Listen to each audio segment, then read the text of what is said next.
கொஞ்சம் வெயிட் பண்ணுங்க.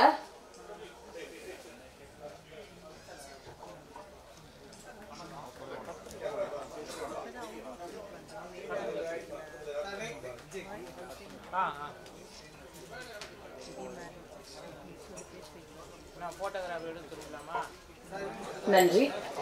நிகழ்ச்சியின் துவக்கமாக இயக்குனராக, தயாரிப்பாளராக தமிழ் சினிமாவில் இருக்கக்கூடிய சங்கங்களில் எல்லாம் நிர்வாக குழுவில் இடம்பெற்று நியாயத்திற்காக குரல் கொடுக்கும் தயாரிப்பாளர் திருமலை அவர்களை வரவேற்புரை வழங்க அன்புடன் அழைக்கிறோம். இங்கு வாழ்த்த வந்திருக்கும் இயக்குனர் தியாகராஜ குமாரராஜா அவர்களின் மேடைக்கு அழைக்கிறோம்.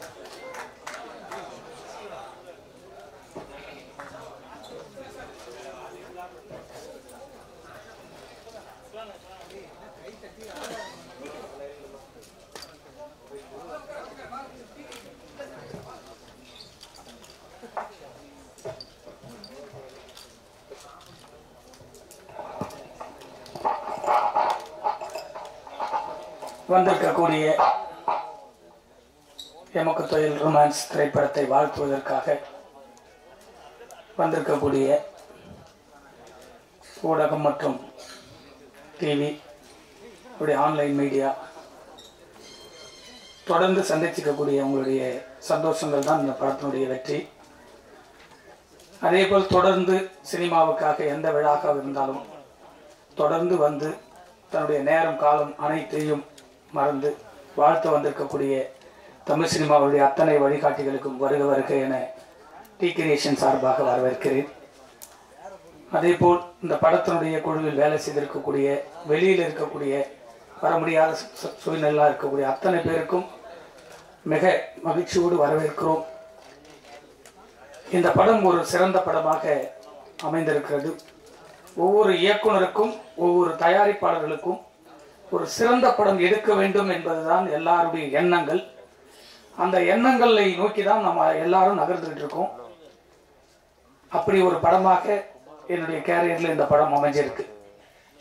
ஒரு சிறந்த காமெடி படமாக, ஒரு லவ் படமாக, இது வந்து ஜனரஞ்சகமான ஒரு படமாக இந்த படம் வந்து அமைஞ்சிருப்பது முதலில் டைரக்டருக்கு நன்றி சொல்லணும்.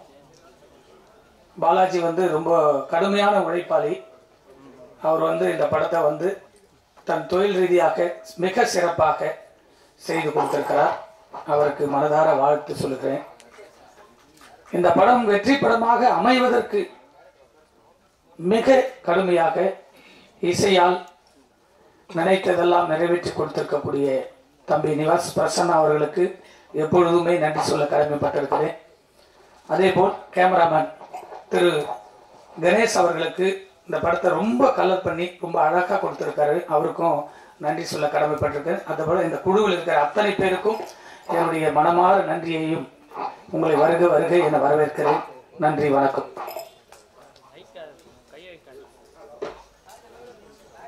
இயக்குனர் அழகம் பெருமாள் சார் அவர்களை மேடைக்கு அழைக்கிறோம்.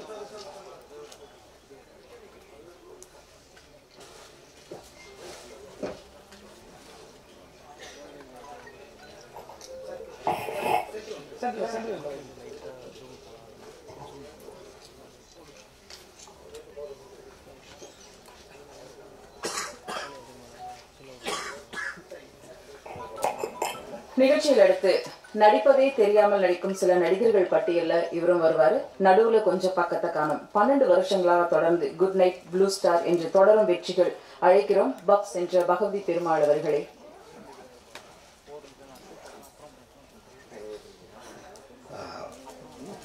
வந்திருக்கும் ஊடக பத்திரிகையாளர் நண்பர்கள் அனைவருக்கும் வணக்கம். மேடையில் இருக்கும் பெரியவர்கள் அனைவருக்கும் வணக்கம். இது ஒரு ரொம்ப ஒரு இனிய காலையாக இருக்கும்னு நினைக்கிறேன். ஏன்னா இந்த படத்தில் ஒர்க் பண்ணது வந்து ஒரு ரொம்ப சந்தோஷமான ஜாலியாக ஃபன். எங்களுக்கு படம் பண்ணும் பொழுது நிறைய படங்களில் அந்த அனுபவம் தான் நடிகர்களாக எங்களுக்கு இருக்கும். பட் ஆடியன்ஸு வந்து கொஞ்சம் டார்ச்சர் பண்ணுற மாதிரி ஆயிரும். பட் இந்த படத்தில் வந்து எல்லாமே வந்து நாங்கள் எந்தளவுக்கு என்ஜாய் பண்ணியிருக்கோமோ அது ஸ்க்ரீன்லேயும் ஒர்க் அவுட் ஆகிட்டுருக்கு. அதை எவ்ரி டைம் வந்து டெக்னீஷியன்ஸு போஸ்ட் ப்ரொடக்ஷனில் பார்க்கும்பொழுதும் சரி, பிஸ்னஸுக்காக பார்க்கும்பொழுதும் சரி, அந்த ரியாக்ஷன்ஸ் வந்து ரொம்ப என்கரேஜிங்காக இருக்குது. ஸோ இது ஐம் ஜஸ்ட் வெயிட்டிங், சாரி,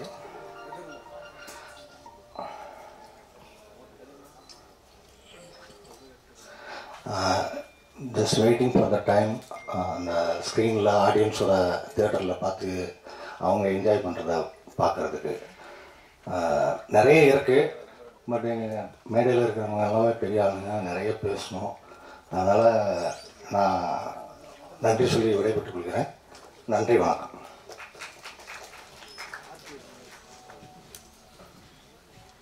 அடுத்து நாம் பேச அழைக்கிறோம்.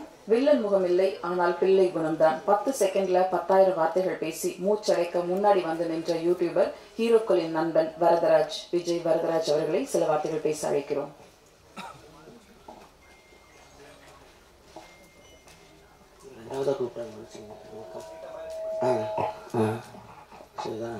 ரொம்ப நன்றி எல்லாருக்கும்.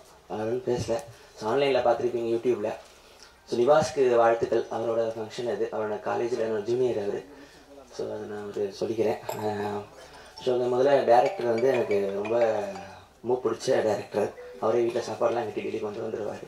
அமைதியாக சமத்தா உட்காந்து ரொம்ப சாஃப்டாக ரொம்ப என்ஜாய் பண்ண அவரோட வேலை பார்த்ததில்ல. அப்புறம் ரொம்ப பிடிச்சது பாரதி தனதனோட பெரிய ஃபேன் நான். அவர் கூட ஒரு சீன் ஒன்று நடித்தேன். ஸோ அது எனக்கு மறக்கவே முடியாது. அதனால் அப்படியே வர வாழ்த்துக்கள்.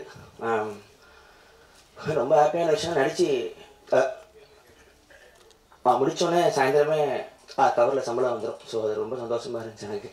ஸோ நன்றி. ஸோ எல்லாருக்கும் வாழ்த்துக்கள், நிவாஸ்க்கு வாழ்த்துக்கள், டைரக்டர் படத்துக்கு வாழ்த்துக்கள். நன்றி.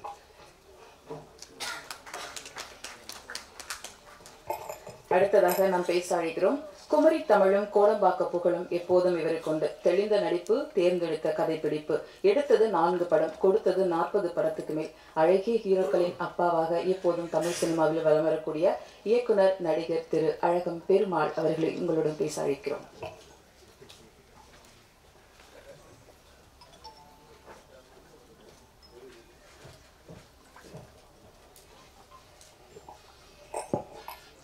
அனைவருக்கும் வணக்கம்.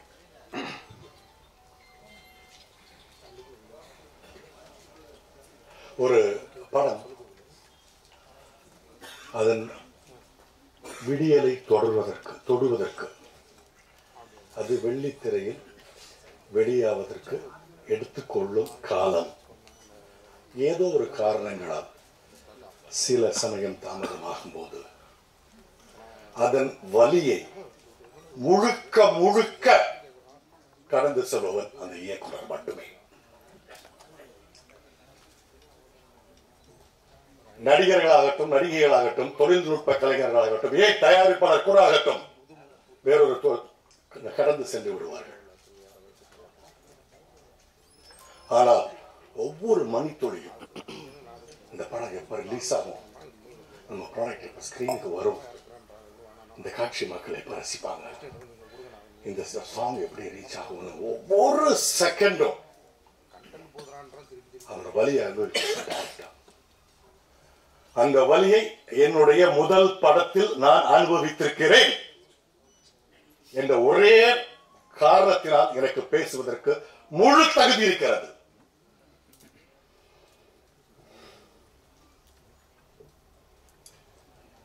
சினிமா தொழில் பொழுதுபோக்கு தொழில் அல்ல. இது உழைப்பை கோரும் தொழில். இது அர்ப்பணிப்பை கோரும் தொழில். பக்கத்து தெரு மச்சான் சொன்னா, எழுத்த வீட்டில் இருக்கிற மாப்பிள்ள சொன்னா 30 வருஷம் சினிமாவில் அசிஸ்டன்ட் டைரக்டரா இருக்கான், படம் எடுத்தா இங்க வித்துறலாம், அங்க இப்படிலாம் வராதீங்க தயவு செய்து. திரும்பவும் சொல்கிறேன், இது அர்ப்பணிப்பை கோரும் தொழில், உழைப்பை கோரும் தொழில். இது பொழுதுபோக்கு தொழில் அல்ல. எத்தனை வருஷம் தெரியுமா அந்த பையன்? ஓகே, இந்த படத்தை நடிக்காட்டா கூட இப்படி ஒரு படம், இந்த ஒரு விஷயத்தை நீங்க வாங்கினா கட்டாயம் வந்திருப்பேன், பேசியிருப்பேன். இன்னைக்கு இருக்கிற பேரில் இருக்கிற இவ்வளவு பேர்ல எத்தனை பேர் இந்த படத்துல இன்வால்வ் ஆனவங்க, எத்தனை பேர் இந்த படத்துல நடிச்சவங்க, எத்தனை பேர் இந்த படத்துல சம்பளம் வாங்கினவங்க? கிடையாது. ஏன்னா அவங்களுக்கு வேற வேற வேற வேற ப்ரையாரிட்டி இருக்கு. ஆனா இந்த டைரக்டருக்கு இந்த ஒரு படத்துக்கு போக முடியுமா? ஓகே. ஸோ பாலாஜிக்கு என்னுடைய வாழ்த்துக்கள். மீண்டும் இந்த படத்தை வேறொரு படத்தை எடுத்து செய்யக்கூடிய அவங்க யாரும் தெரியுமா ப்ரொடியூசர்ஸ்? திருமலை, உங்களுக்கு என்னுடைய வாழ்த்துக்கள். நல்ல ஒரு பெரிய புண்ணியம் செஞ்சுருக்கீங்க. என்னுடைய அண்ணன்கள் இருக்காங்க, என்னுடைய அப்பாக்கள் இருக்காங்க, சினிமாவில் உள்ள அப்பாக்கள் தான் இங்கே இருக்காங்க, பெரியவங்கெல்லாம் இருக்காங்க. என்னால் கண்ட்ரோல் பண்ண முடியல, அந்த அளவுக்கான ஒரு பெயின். இனிமேல் இது இந்த நமது தொழில் நிறைய படங்களுக்கு இது இந்த ஒரு அனுபவம் நடக்காமல் இருக்கிறதுக்காக பார்த்துக்கோங்க. அதுதான் நான் உங்கள்கிட்ட கேட்குற ரிக்வஸ்ட். நன்றி. Thank you sir. சுப்ரீம் கோர்ட் திரு பாஸ்கர் அவர்களை மேடை கழிக்கிறோம். கஜனா தயாரிப்பாளர் திரு ஷாம் அவர்களை மேடை கழிக்கிறோம். 2011-2012 பல நம்பிக்கைக்குரிய இயக்குநர்கள் தமிழ் சினிமாவில் அறிமுகமானார்கள். பாலாஜி மோகன், எம் ராஜேஷ், பா ரஞ்சித், SR பிரபாகரன், விக்னேஷ் சிவன், தியாகராஜன், குமார் ராஜா. இவர்கள் வரிசையில பாலாஜி தரணிதரன் ஒரு உண்மையான கதை எடுத்து அதில் வெற்றியும் பெற்றவர். நடுவுல கொஞ்சம் பக்கத்தை காணும் படம். அந்த படத்தை மட்டுமல்ல, இந்த படத்திலும் ஒரு சிறப்பு தோற்றத்தில் நடித்திருக்கக்கூடிய திரு பாலாஜி தரணிதரன் அவர்களை உங்கள் முன் பேச அழைக்கிறோம்.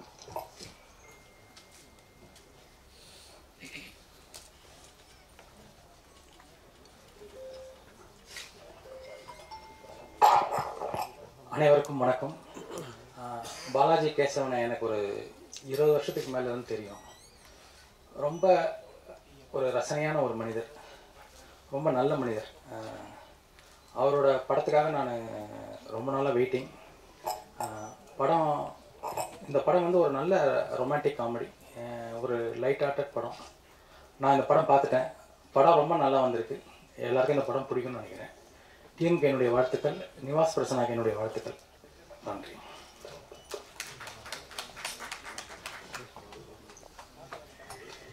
நன்றி சார். அடுத்து நாம் பேச அழைக்கிறோம்.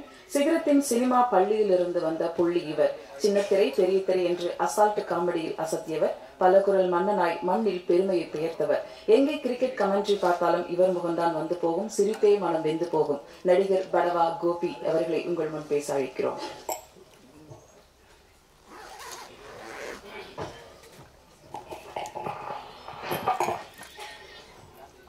அனைவருக்கும் காலை வணக்கம். இந்த மேடையில் இந்த படத்தை பற்றி சொல்கிறதுக்கு முன்னாடி எனக்கு வந்து என் அண்ணன் RK சுப்பிரமணியம் அவர்களுக்கு மனமார்ந்த நன்றியை நான் என்னுடைய குடும்பத்தின் சார்பாக நான் இந்த இடத்துல தெரிவித்துக்கணும். ஏன்னா இதை விட ஒரு சிறந்த மேடை எனக்கு கிடைக்காது. அவர் எங்கே எந்த மேடையில் பார்த்தாலும் நன்றியை சொல்லிடுவேன். ஏன் அப்படின்றதுக்கு நீங்கள் எல்லோரும் யோசிப்பீங்க. இப்போ அழகம் பெருமாள் சொன்னார் இல்லைங்களா, ஒரு படம் எடுக்கிறது வந்து ஒரு பெரும்பாடு அப்படின்னா அதை ரிலீஸ் பண்ணுறது அதை விட டபுள் கஷ்டமாக இருக்கு. இதை வந்து சிறந்த அனுபவம் மிக்க பல ஜாம்பவான்களே வந்து சிரமப்படுற இந்த காலகட்டத்தில் நான் ஒரு படம் எடுத்தேன். அதை எடுத்து பண்ணும்போது தான் தெரிஞ்சது, அடடா இது வந்து இவ்வளோ பெரிய காம்ப்ளெக்சிட்டிஸ், பயங்கரமான இவ்வளோ சிக்கல்கள் இருக்கக்கூடிய ஒரு விஷயத்த நம்ம எப்படி பண்ண போகிறோம் அப்படின்னு யோசிக்கும்போது ரொம்ப கஷ்டத்தில் அதை பண்ண முடியாமல் போச்சு. ஸோ அந்த நேரத்தில் கரெக்டான ஒரு காலகட்டத்தில் என்னையும் குடும்பத்தையும் மீட்டு எடுத்தவர் RK சுப்பிரமணியம். ஸோ அதனால் இந்த இடத்துல இந்த படம் இவ்வளோ கஷ்டப்பட்டு இந்த படத்தை வெளிவர டைமில் இந்த மேடையில் அது சொல்கிறது அப்ரோப்ரியேட்டாக இருக்குன்றதுனால நான் அதை சொன்னேன். நன்றி அண்ணா. இந்த படம் வந்து முடிஞ்ச உடனே எப்போ ரிலீஸ் பண்ணுவோம் அப்படின்னு சொல்லிட்டு பாலாஜிகிட்ட கேட்டுகிட்டே தான் இருப்போம். அது அப்படியே ஒரு காலகட்டத்தில் அப்படியே போயிட்டு இருந்தது. அதுக்கப்புறம் என்னுடைய நடித்த படம் நான் சிரித்தால் படம் ரிலீஸ் ஆச்சு. அப்போது எனக்கு ஒரு நல்ல ஒரு பேர் கிடைச்ச அந்த கேரக்டரில். அப்போது நான் பாலாஜிகிட்ட சொன்னேன், பாலாஜி இந்த படம் இப்போ ரிலீஸ் பண்ணினா என்னையும் நிறைய பேர் மக்களுக்கு தெரியுது, இன்னும் கொஞ்சம் நல்லா போவோம் பாலாஜி அப்படின்னு. அதுக்கப்புறம் வந்து ஹீரோவுடைய படம் ஓமை கடவுளை, அதுவும் ஹிட் ஆச்சு. ஸோ அவரும் நல்ல ஒரு மார்க்கெட் இருக்கும்போது இப்போ ரிலீஸ் ஆனால் அந்த படம் நல்லாயிருக்கும் அப்படின்னு நாங்கள் பேசிக்கிட்டே இருக்கோம் ஒரு டைமும். அதுக்கப்புறம் இந்த கோவிலுக்கு போயிட்டு வாங்க, அந்த கோவிலுக்கு போயிட்டு வாங்க, இந்த மலைக்கு போயிட்டு வாங்க இப்படிலாம் சொல்லி என் பேச்சு கேட்டு தான் பாலாஜி வந்து வெள்ளியங்கிரி மலைக்கு போயிட்டு வந்தார். அதுக்கப்புறம் சொன்னார், இனிமேல் அந்த மலைக்கு நான் போகவே மாட்டேன்னு அப்படின்னு. ஸோ அதனால் இவ்வளவு காலகட்டங்களில் இவ்வளவு கடினங்களுக்கு பிறகு, இவ்வளோ கஷ்டத்துக்கு பிறகு இந்த படம் வந்து ரிலீஸ் ஆகுது அப்படின்னு நினைக்கும் போது பாலாஜிக்காக நாங்கள் எல்லோரும் ரொம்ப சந்தோஷப்படுறோம், ரொம்ப பெருமைப்படுறோம். பாலாஜி ஆமாம், ஏன்னா ஒரு ரொமான்ஸ் எல்லாருக்குமே பிடிக்கும், ஃபன்னும் ரொம்ப எல்லாருக்கும் பிடிக்கும். ஸோ என்றைக்குமே வந்து ஒரு ஸ்டோரியில் ஒரு ஃபிலிம் பேஸில் ராம்காம் வந்து என்றைக்குமே ஒரு பெரிய ஹிட்டான ஒரு கான்செப்ட் எங்கள் அன்பையவாலேருந்து எடுத்திங்கன்னா. ஸோ அந்த மாதிரியான ஒரு ஃபுல் ஃபன் இந்த படத்தில் ஒரு ஆரோக்கியமான நகைச்சுவை தந்திருக்காரு பாலாஜி. அவருக்கு மனமார்ந்த பாராட்டுகள். மியூசிக் டைரக்டர் நிவாஸ், இது உங்களுடைய ஈவெண்ட்டு. ஸோ கண்டிப்பாக உங்களுக்கு இது வந்து ஒரு பெரிய ஒரு மேடையாக அமையும். நிறைய பாராட்டுகள் வரும்ன்ற வாழ்த்துக்களோடு அனைவருக்கும் நன்றி கூறி இந்த வாய்ப்புக்கு எனக்கு தந்ததுக்கு பாலாஜி எல்லாருக்கும் என்னுடைய மனமார்ந்த நன்றி. ப்ரொடியூசர் சார், உங்களுக்கு என்னுடைய மனமார்ந்த நன்றி. இந்த படம் வந்து ஒரு மிகப்பெரிய வெற்றி அடையும். அனைவருடைய வாழ்த்துக்களும் அன்போடும். நன்றி, வணக்கம். நன்றி சார். அடுத்து நாம் பேச அழைக்கிறோம். நாடகங்கள் இன்றும் உயிர் பெறும் என்ற உண்மையை நம்பிக்கையோடு ஜமா திரைப்படமாக வெளியிட உள்ள தயாரிப்பாளர் வெளியீட்டாளர் திரு அலெக்சாண்டர் அவர்களை பேச அழைக்கிறோம்.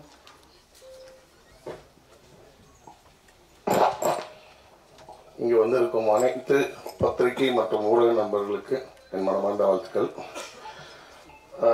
இந்த படம் ஆக்சுவலாக ஒரு பிஸ்னஸ்க்காக ஏற்கனவே திருமலை சார் நம்மக்கிட்ட காட்டினார். சொல்லப்போனால் அது ஒரு எக்ஸாட்டிக் ரோம்காம். உண்மையிலே இந்த படம் பார்த்து ரொம்ப சிரிச்சு விழுந்து சிரிச்ச. செகண்ட் ஹாஃபில் ரொம்ப ஈஸியாக சீக்கிரமாக போயிடுச்சு. எனக்கு தெரிஞ்சு இந்த படம் வெளியே வரும்போது ரொம்ப, அதாவது மக்கள்லாம் இப்போ வந்து வர படங்கள்லாம் எப்படி இருக்குது அப்படின்னா, மோஸ்ட்லி வந்துட்டு படம் பார்த்துட்டு வெளில வரும்போது 120 ரூபா 130 ரூபா வேஸ்ட்டு நினச்சி தான் வெளில வந்துருக்காங்க. எனக்கு தெரிஞ்சு இந்த படம் பார்த்துட்டு வெளில வரும்போது அந்த 140 ரூபாய்க்கான ஒரு மன நிறைவோடு வெளில வருவாங்கன்ற நம்பிக்கை எனக்கு இருக்குது இந்த படத்து மேலே.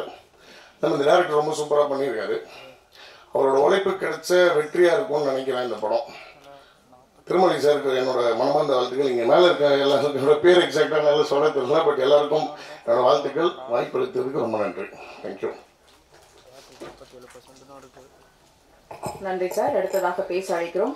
உருவினில் அழகாய் உள்ளத்தில் அழகாய் வாழும் வாழ்க்கையும் ஒரு கனவுதான். சிறு படங்கள் வெளியிட இன்று பல பேருக்கு உதவியாக இருக்கும் பெண்ணாசிரியர் மகேந்திர சிங் அவர்களை பேச அழைக்கிறோம். சார், உங்களை தான் சார்.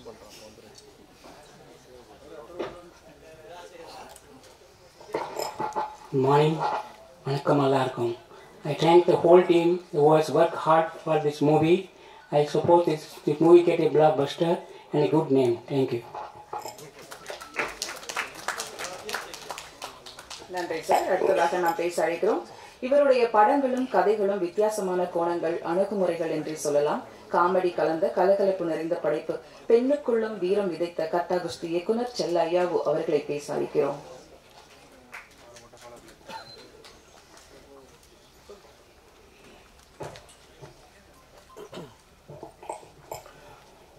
எல்லாருக்கும் வணக்கம். டைரக்டர் பாலாஜியும் நானும் அசிஸ்டன்ட் டைரக்டராக ஒர்க் பண்ண காலகட்டத்திலேருந்து ஃப்ரெண்ட்ஸு. பாலாஜி சினிமாவை ரொம்ப நேசிக்கிறவர், ரொம்ப நேர்மையான மனிதர். அவரோட நேர்மையே அவருக்கு நிறைய சமயங்களில் இடையூறாக அமைஞ்சிருக்கு. ஆக்சுவலாக இந்த படம் வந்து சில காரணங்களால் டிலே ஆகும்போது நான் அவர்கிட்ட சொல்லியிருக்கேன், அந்த படம் வரும்போது வரட்டும், நீங்கள் அடுத்த படத்துக்கான வேலைகளை ஆரம்பிங்க அப்படின்னு. ஆனால் அவர் இல்லை, இந்த படம் முதல் படம் ஆரம்பிச்சிட்டோம், அதை முடிச்சுட்டு நல்லபடியாக வெளியிட்டுட்டு அதுக்கப்புறம் தான் அடுத்த படத்துக்கான வேலைகளை ஆரம்பிக்கணும் அப்படின்றதுல ஒரு ரொம்ப தீர்க்கமாக இருந்தார். அவரோட உழைப்புக்கும் அவரோட காத்திருப்புக்கும் கண்டிப்பாக பெரிய பலம் கிடைக்கும். இந்த படம் பெரிய வெற்றி அடையும். அவருக்கு என்னோட வாழ்த்துக்கள், டீமுக்கும் என்னோட வாழ்த்துக்கள். நன்றி. நன்றி சார். திரு 5 ஸ்டார் செந்தில் அவர்களை மேடைக்கு அழைக்கிறோம். அடுத்ததாக நாம் பேச அழைக்கிறோம். மலை போல் வாழ்க்கை வாழ்பவன் மண்ணில் வரலாறாய் வந்து நிற்பான் என்பது போல் கண்ணீருக்குள்ளும் பெண்ணீருக்குள்ளும் காதல் கவிதை சொன்ன இயக்குனர் எழில் அவர்களை பேச அழைக்கிறோம்.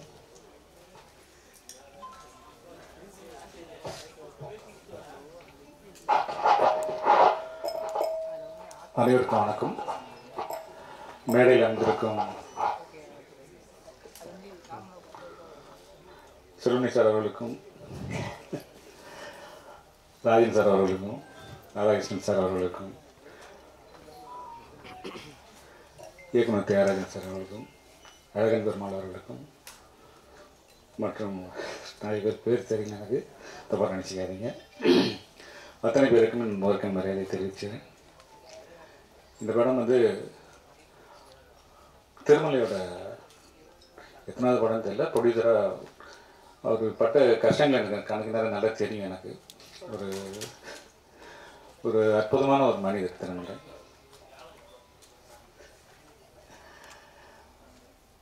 பல போராட்டங்களுக்கு அப்புறம் திருமலை வந்து இந்த படத்தை கொண்டு வந்திருக்காரு ஸ்டேஜுக்கு. ஸோ அதுக்காக வந்து அவருக்கு வந்து மிகப்பெரிய பாராட்டுகள் தெரிவிச்சுக்கலாம். இந்த டைட்டில் கூட எனக்கு தொழில் ரொமான்ஸ் வந்து திருமலை வச்சு தான் இருக்கும்னு நினைக்கிறேன்.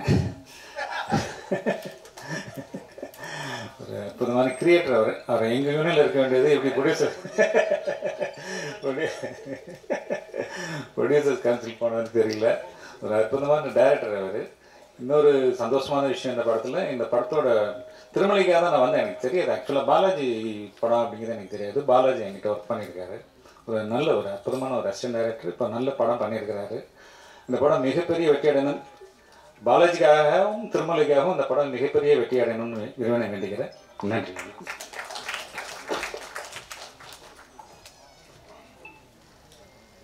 நன்றி சார். அடுத்ததாக நாம் பேச அழைக்கிறோம். நாளைய வாழ்க்கை வாழ்ந்திட இன்றைய வாழ்க்கை சரியாக வாழ வேண்டும் என்பதில் அர்த்தத்தோடு விளங்குபவர், அடுத்தவருக்கும் புரிய வைப்பவர், தயாரிப்பாளர் திரு அழகன் தமிழ்மணி அவர்களை உங்கள் முன் பேச அழைக்கிறோம். வெளியீட்டாளர் 5 ஸ்டார் திரு செந்தில் அவர்களை மேடைக்கு அழைக்கிறோம்.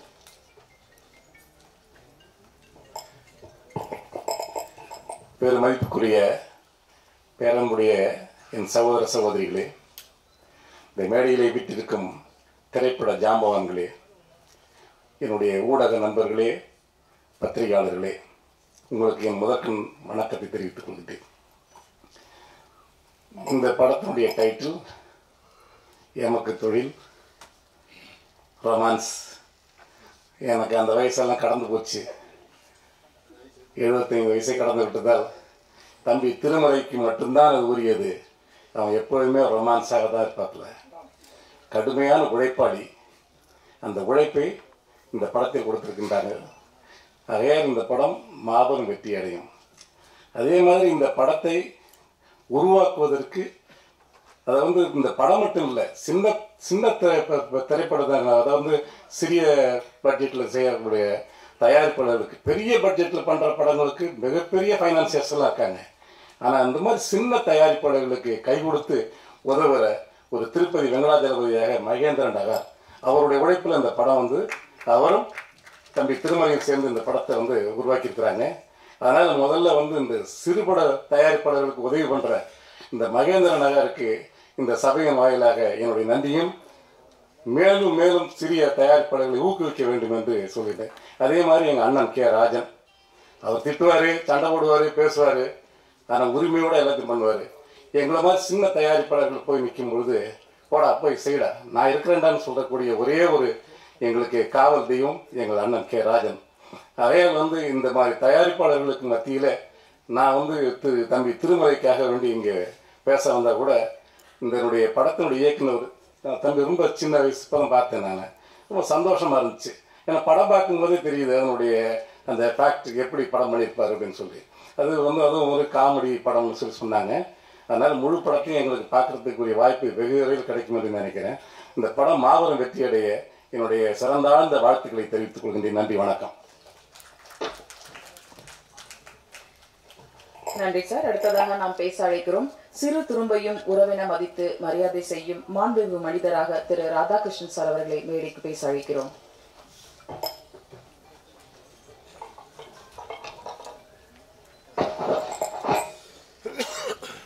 இந்த இசை வெளியீட்டு விழாவினுடைய நிகழ்ச்சியில் பங்கேற்றிருக்கிற எப்சியினுடைய தலைவர் அண்ணன் ஆர்கே செல்லுமணி அவர்களே, தமிழ் திரைப்பட தயாரிப்பாளர் நடப்பு சங்கத்தினுடைய செயலாளர் அருமை அண்ணன் சிவா அவர்களே, சென்னை காஞ்சிபுரம் செங்கல்பட்டு விநியோகர் சங்கத்தினுடைய தலைவர், என்னாலும் எங்களுக்கு உறுதுணையாக இருக்கிற அண்ணன் கே ராஜன் அவர்களே, மேடையில் வீட்டிருக்கிற தமிழ் திரைப்பட தயாரிப்பாளர் சங்கத்தினுடைய செயற்குழு உறுப்பினர்கள் அருமை அண்ணன் அழகன் தமிழ்மணி அவர்களே, சகோதரர் பழனிவேல் அவர்களே, மற்றும் மேடையில் வீட்டிருக்கிற இயக்குனர் எழில் உள்ளிட்ட திரையுலக ஜாம்பவான்களே, அரங்கத்தில் வீட்டிருக்கிற பெரியோர்களே, தாய்மார்களே, ஊடக நண்பர்களே, உங்கள் அனைவருக்கும் இனிய காலை வணக்கத்தை தெரிவித்து, அருமை சகோதரர் திருமலையுடைய டி கிரியேஷன்ஸ் எமக்கு தொழில் ரொமான்ஸ் இசை வெளியீட்டு விழா வெற்றிகரமாக நடைபெற்று வருகின்ற தருணத்தில் இந்த படம் மிகப்பெரிய வெற்றியை பெற்று அந்த தயாரிப்பாளர் மீண்டும் மீண்டும் படம் எடுக்கிற சூழலை உருவாக்க வேண்டும், அதற்கு இந்த படம் வெற்றியடை செய்ய வேண்டும் என்று கேட்கிற இதே நேரத்தில் ஒரு தயாரிப்பாளர் நன்றாக இருந்தால்தான் ஒட்டுமொத்த திரையுலகமும் நன்றாக இருக்கும். ஆகவே இன்றைக்கு இருக்கிற சூழ்நிலையில் திரையுலகமும் தயாரிப்பாளர்கள் மிகவும் இன்னலுக்கு ஆட்பட்டிருக்கிற இந்த சூழலில், இந்த இக்கட்டான சூழ்நிலையிலிருந்து தயாரிப்பாளர்களை மீட்டெடுத்தால் திரையரங்கமாகட்டும், விநியோகஸ்தர்களாகட்டும், பெப்சியுடைய தொழிலாளர்களாகட்டும், எண்ணற்ற திரையுலகை சார்ந்திருக்கிற தொழிலாளர்களும் மிக பயனடைவார்கள் என்ற உயர்ந்த எண்ணத்தில் இப்பொழுது இருக்கிற ஒரு தேக்க நிலையை அகற்ற வேண்டும் என்கிற எண்ணத்தில் நேற்றைக்கு திரையுலகத்தை சார்ந்த தமிழ் திரைப்பட தயாரிப்பாளர் சங்கம், தமிழ் திரைப்பட நடைப்பு தயாரிப்பாளர் சங்கம், விநியோகஸ்தர் சங்கம், திரையரங்கு உரிமையாளர் சங்கம் ஒன்று கூடி எதிர்காலத்தில் தமிழ் திரையுலகம் எப்படி இருக்க வேண்டும் என்று சில முக்கிய முடிவுகளை எடுத்து அறிவிக்க இருக்கிறார்கள். அதை பின்பற்றி நடப்போமானால் நிச்சயமாக எதிர்காலம் தமிழ் திரையுலகம் சிறப்பாக அமையும். அதற்கு உங்களுடைய ஒத்துழைப்பை எல்லாம் தர வேண்டும் என கேட்டு இந்த படக்குழுவுக்கு வாழ்த்து சொல்லி விடைபெறுகிறேன். நன்றி, வணக்கம். நன்றி சார். அடுத்ததாக நாம் பேச அழைக்கிறோம். வானத்தை தொட முயற்சிப்பவனாக வாழ்க்கை பயணம் தொடங்கியவர், எங்கே இருந்தாலும் அங்கே வெற்றியை நோக்கி ஓடிக்கொண்டிருப்பவர் தயாரிப்பாளர் திருமலை அவர்களை சில வார்த்தைகள் பேச அழைக்கிறோம்.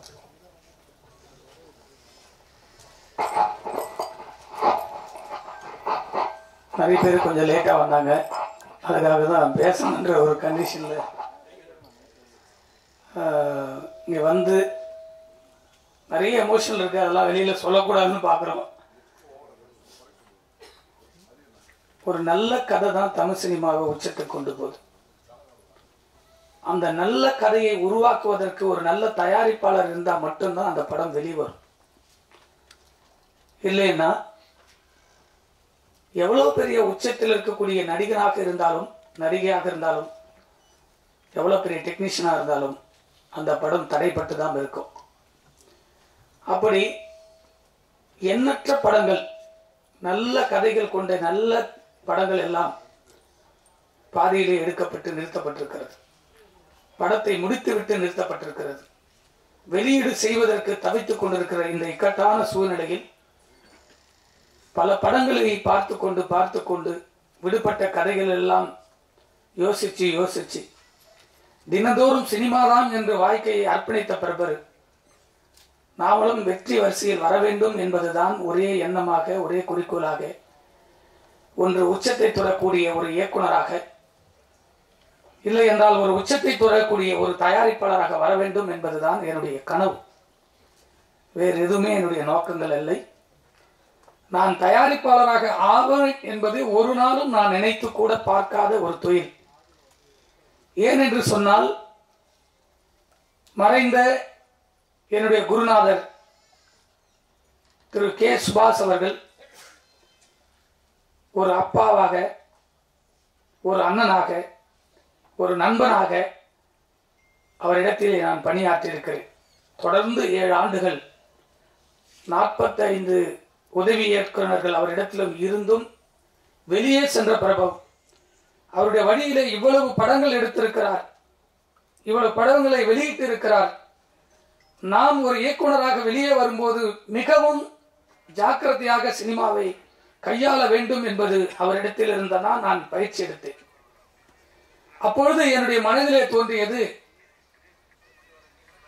ஒரு இயக்குனராக அவர் அலுவலகத்திலே வந்து செல்லாத எந்த ஒரு சினிமா கலைஞனும் இல்லை.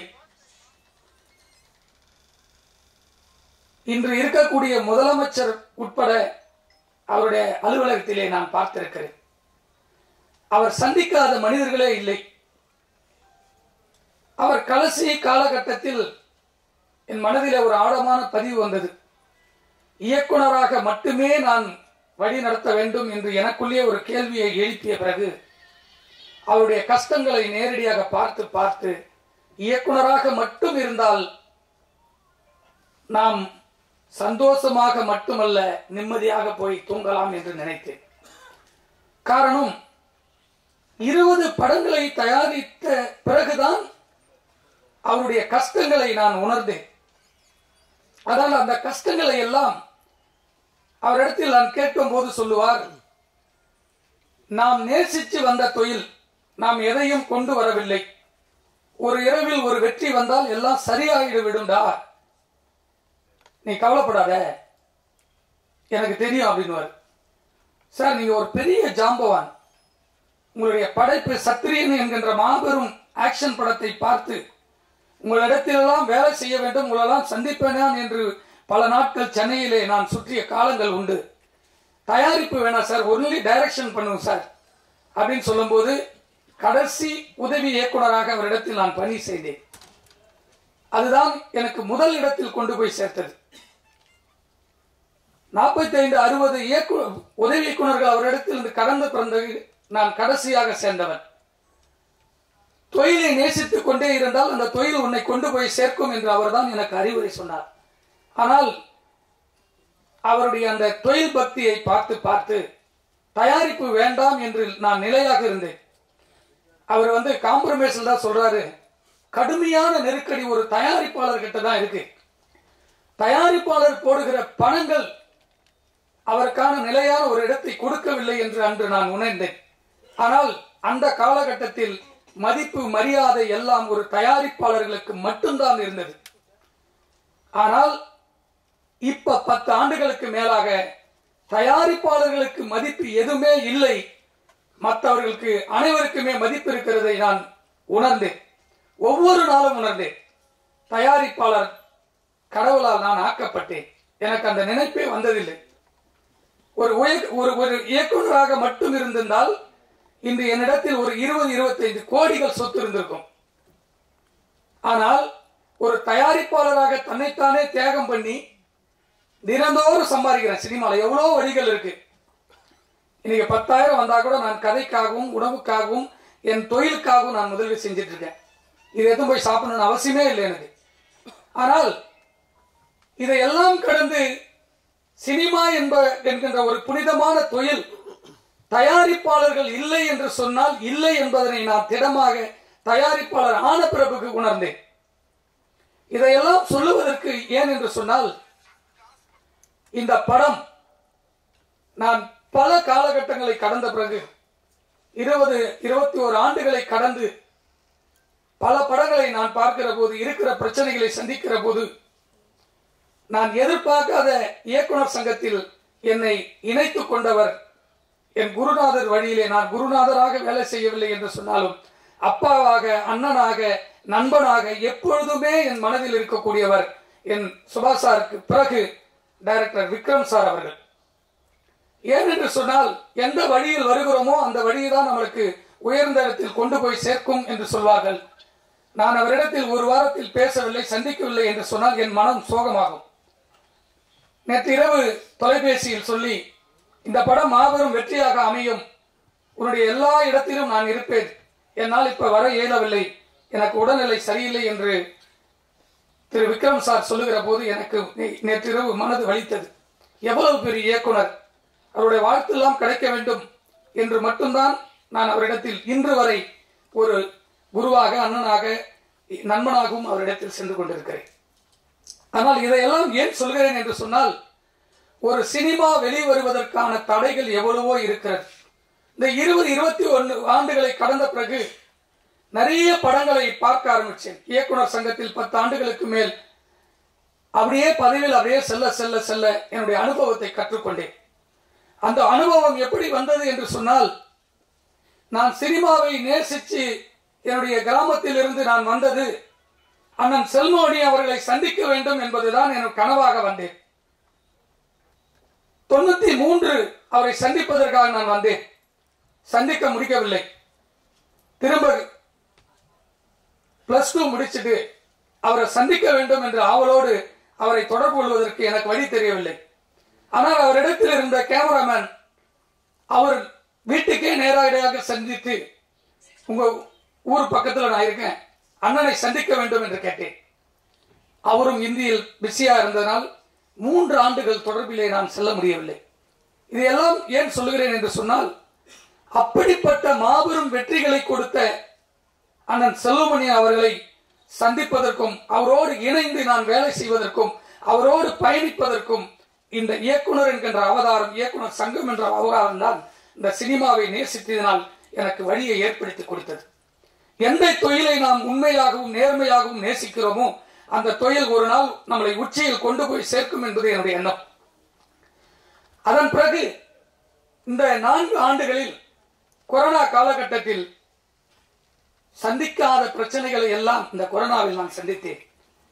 அந்த சந்திப்பை ஒரு ஆரோக்கியமான சினிமாவுக்காக தியாகம் செய்தேன்.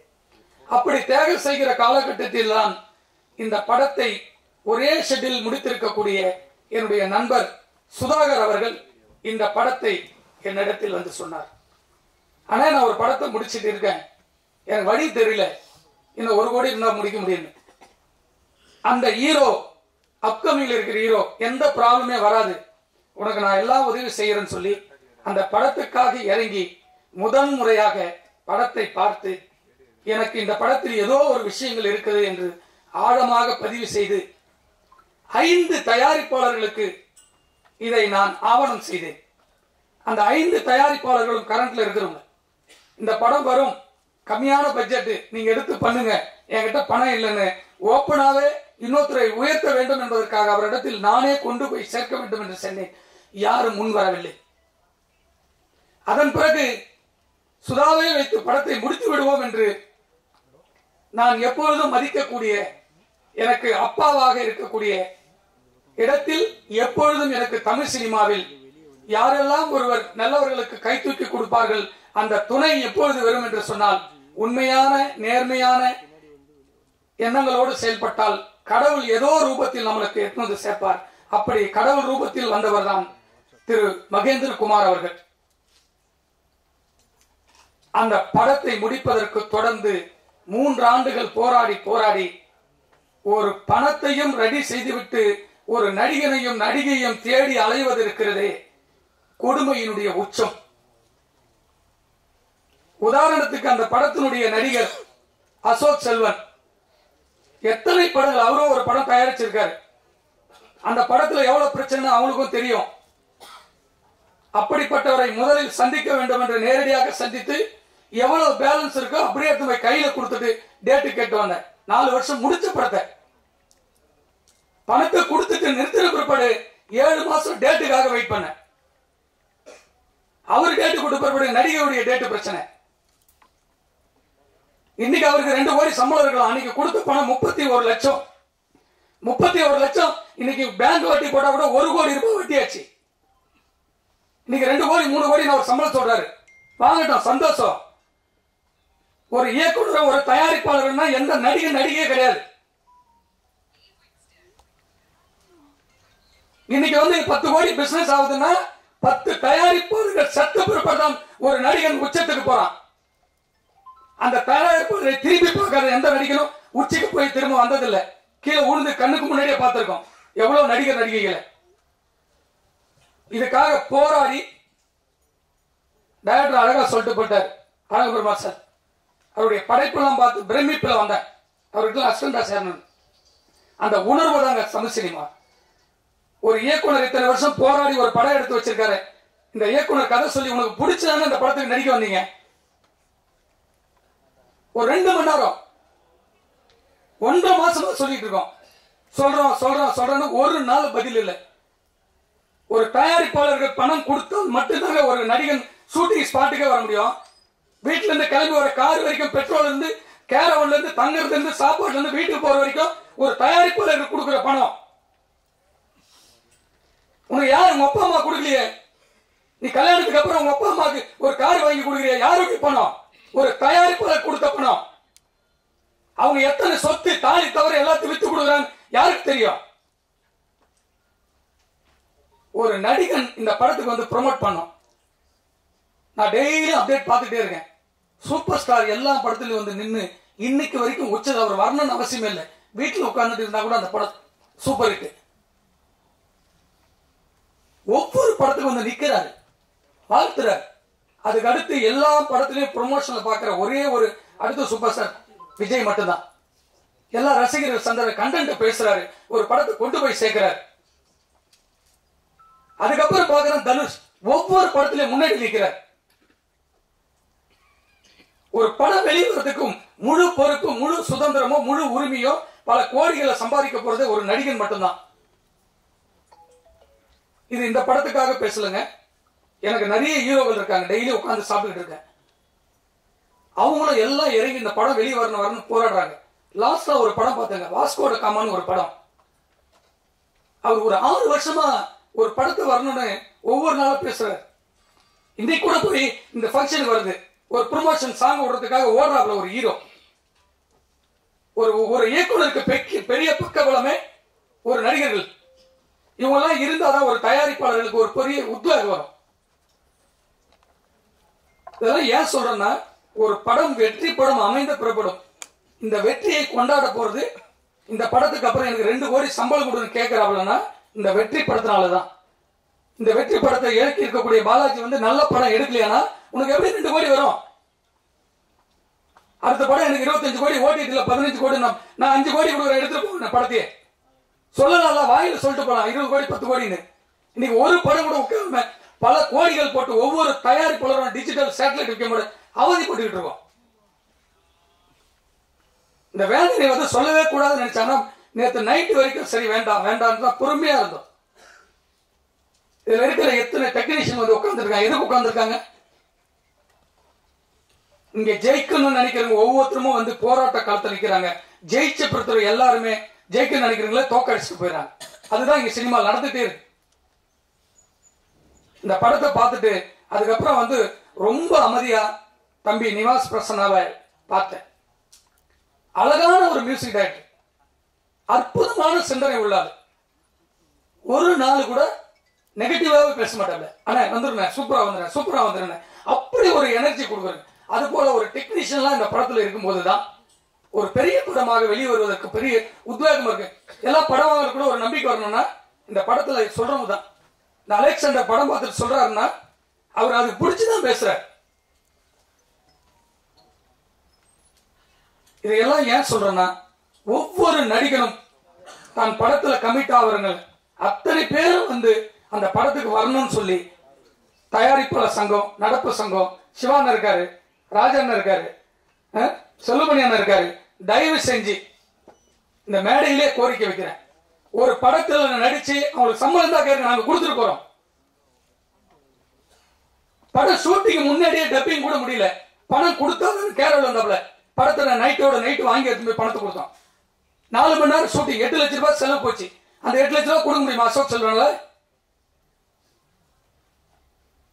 இதையெல்லாம் மீறி திரும்ப வந்து ஒரு படத்தை எடுத்து முடிச்சு வரும்போது ஒரு இயக்குனரோட பக்கபலமா இருந்து அந்த படத்துக்கு எல்லா இடத்துலயும் வந்து நிக்கணும் ப்ரொமோஷனுக்கு.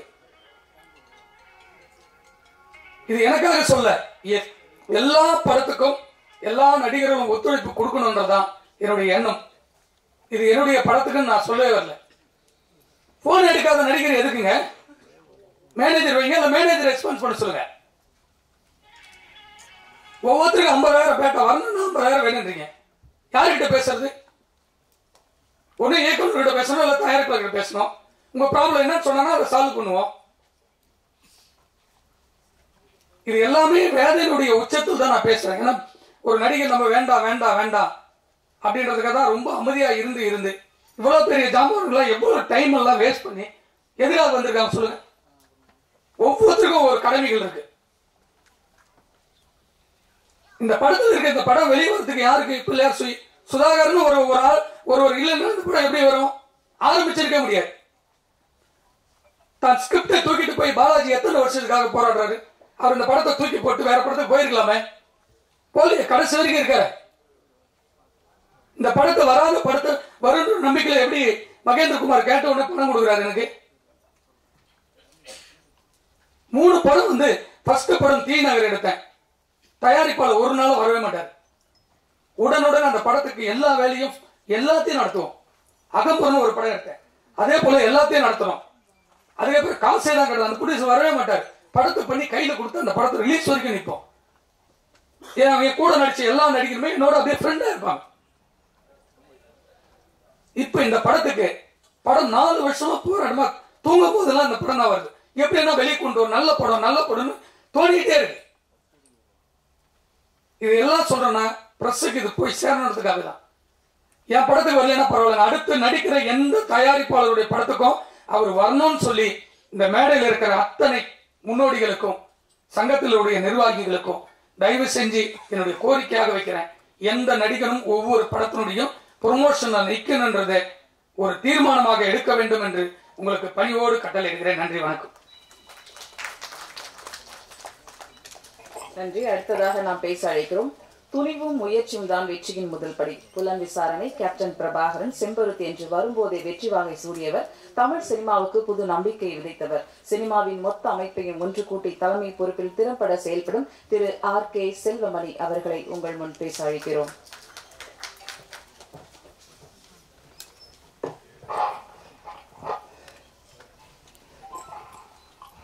எல்லாருக்கும் வணக்கம். இந்த திரைப்பட இசை வெளியீட்டுக்கு வருகை தந்துள்ள நம்முடைய சகோதரர்கள் அனைவருக்கும் என்னுடைய மதிய வணக்கம்.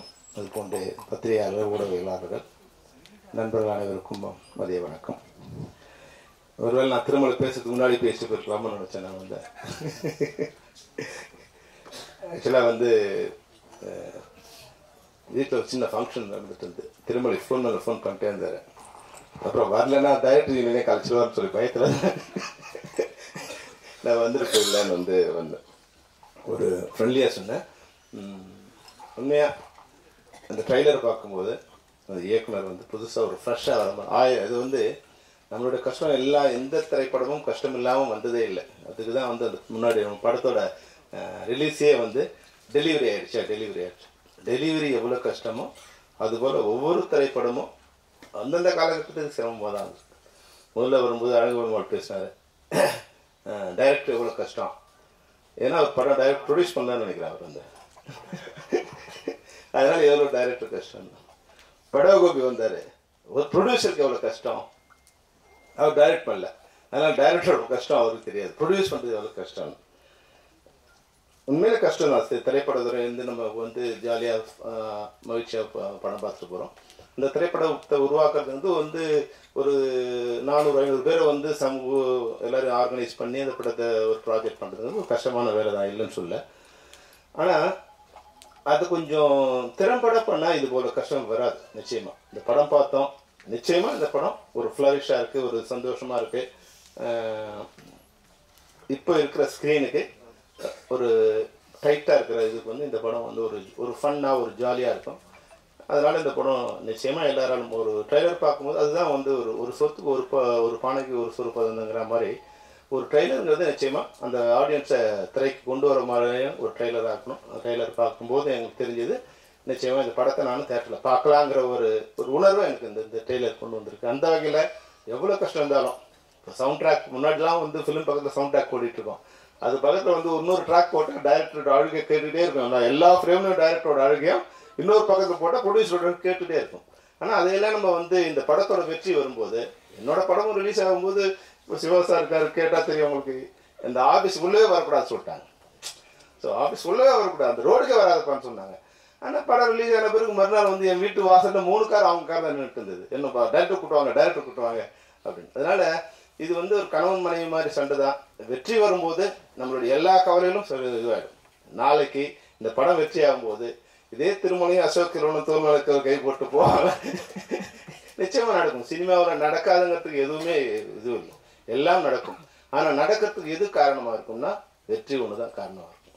இந்த திரைப்படத்தை பார்க்கும்போது அந்த சூழ்நிலை அமையக்கூடிய வாய்ப்பு இருக்குது. அடுத்த படம் வெற்றி அடையும் போது எல்லா கவலையிலும் மறந்து திருமலையும் அசோக் செல்வனும் இணைந்து ஒரு திரைப்படத்தை இது நிச்சயமாக தயாரிக்கலாம். ஏன்னா எனக்கு திருமலையை ரொம்ப நல்லா தெரியும். ஒரு இமோஷனல் ஒரு கை, எல்லாத்துக்கும் ஏதோ நல்லது பண்ணணும்னு நினச்சிட்டு ஏதோ ஒரு முயற்சி பண்ணிகிட்டே இருப்பார். அதுபோல் நான் அசோக் செல்வனே ஒரு 2 தடவை சந்திச்சிருக்கேன். பேசும்போது ரொம்ப இனிமையாக, ரொம்ப அன்பாக, ரொம்ப நாகரிகமாக, ரொம்ப பண்போடு தான் பேசினார். ஒரு வகையில் என்ன இதுக்கு எந்த பிரச்சனையும் தெரியாது. எதுவாக இருந்தாலும் 1000 கஷ்டங்கள் இந்த திரைப்படத்தில் இருந்தாலும் திருமலை சொன்னதில் ஒரு பாயிண்ட் இருக்குது. அந்த படம் ரிலீஸ் ஆகும்போது எல்லாரும் சேர்ந்து அந்த படத்தை ப்ரொமோட் பண்ணணுங்கிறத ஒரு விதியாக வச்சுக்கணும். ஏன்னா இந்த படம் வெற்றி அடைந்தால் அதில் யாருக்கு முதல் லாபம்? யாருக்கு முதல் லாபம்னா அதில் நடித்த நடிகர் நடிகை 2 பேருக்கும் அவங்க தான் 80% ஆஃப் லாபத்தை எடுத்துகிட்டு போயிருக்கிறாங்க.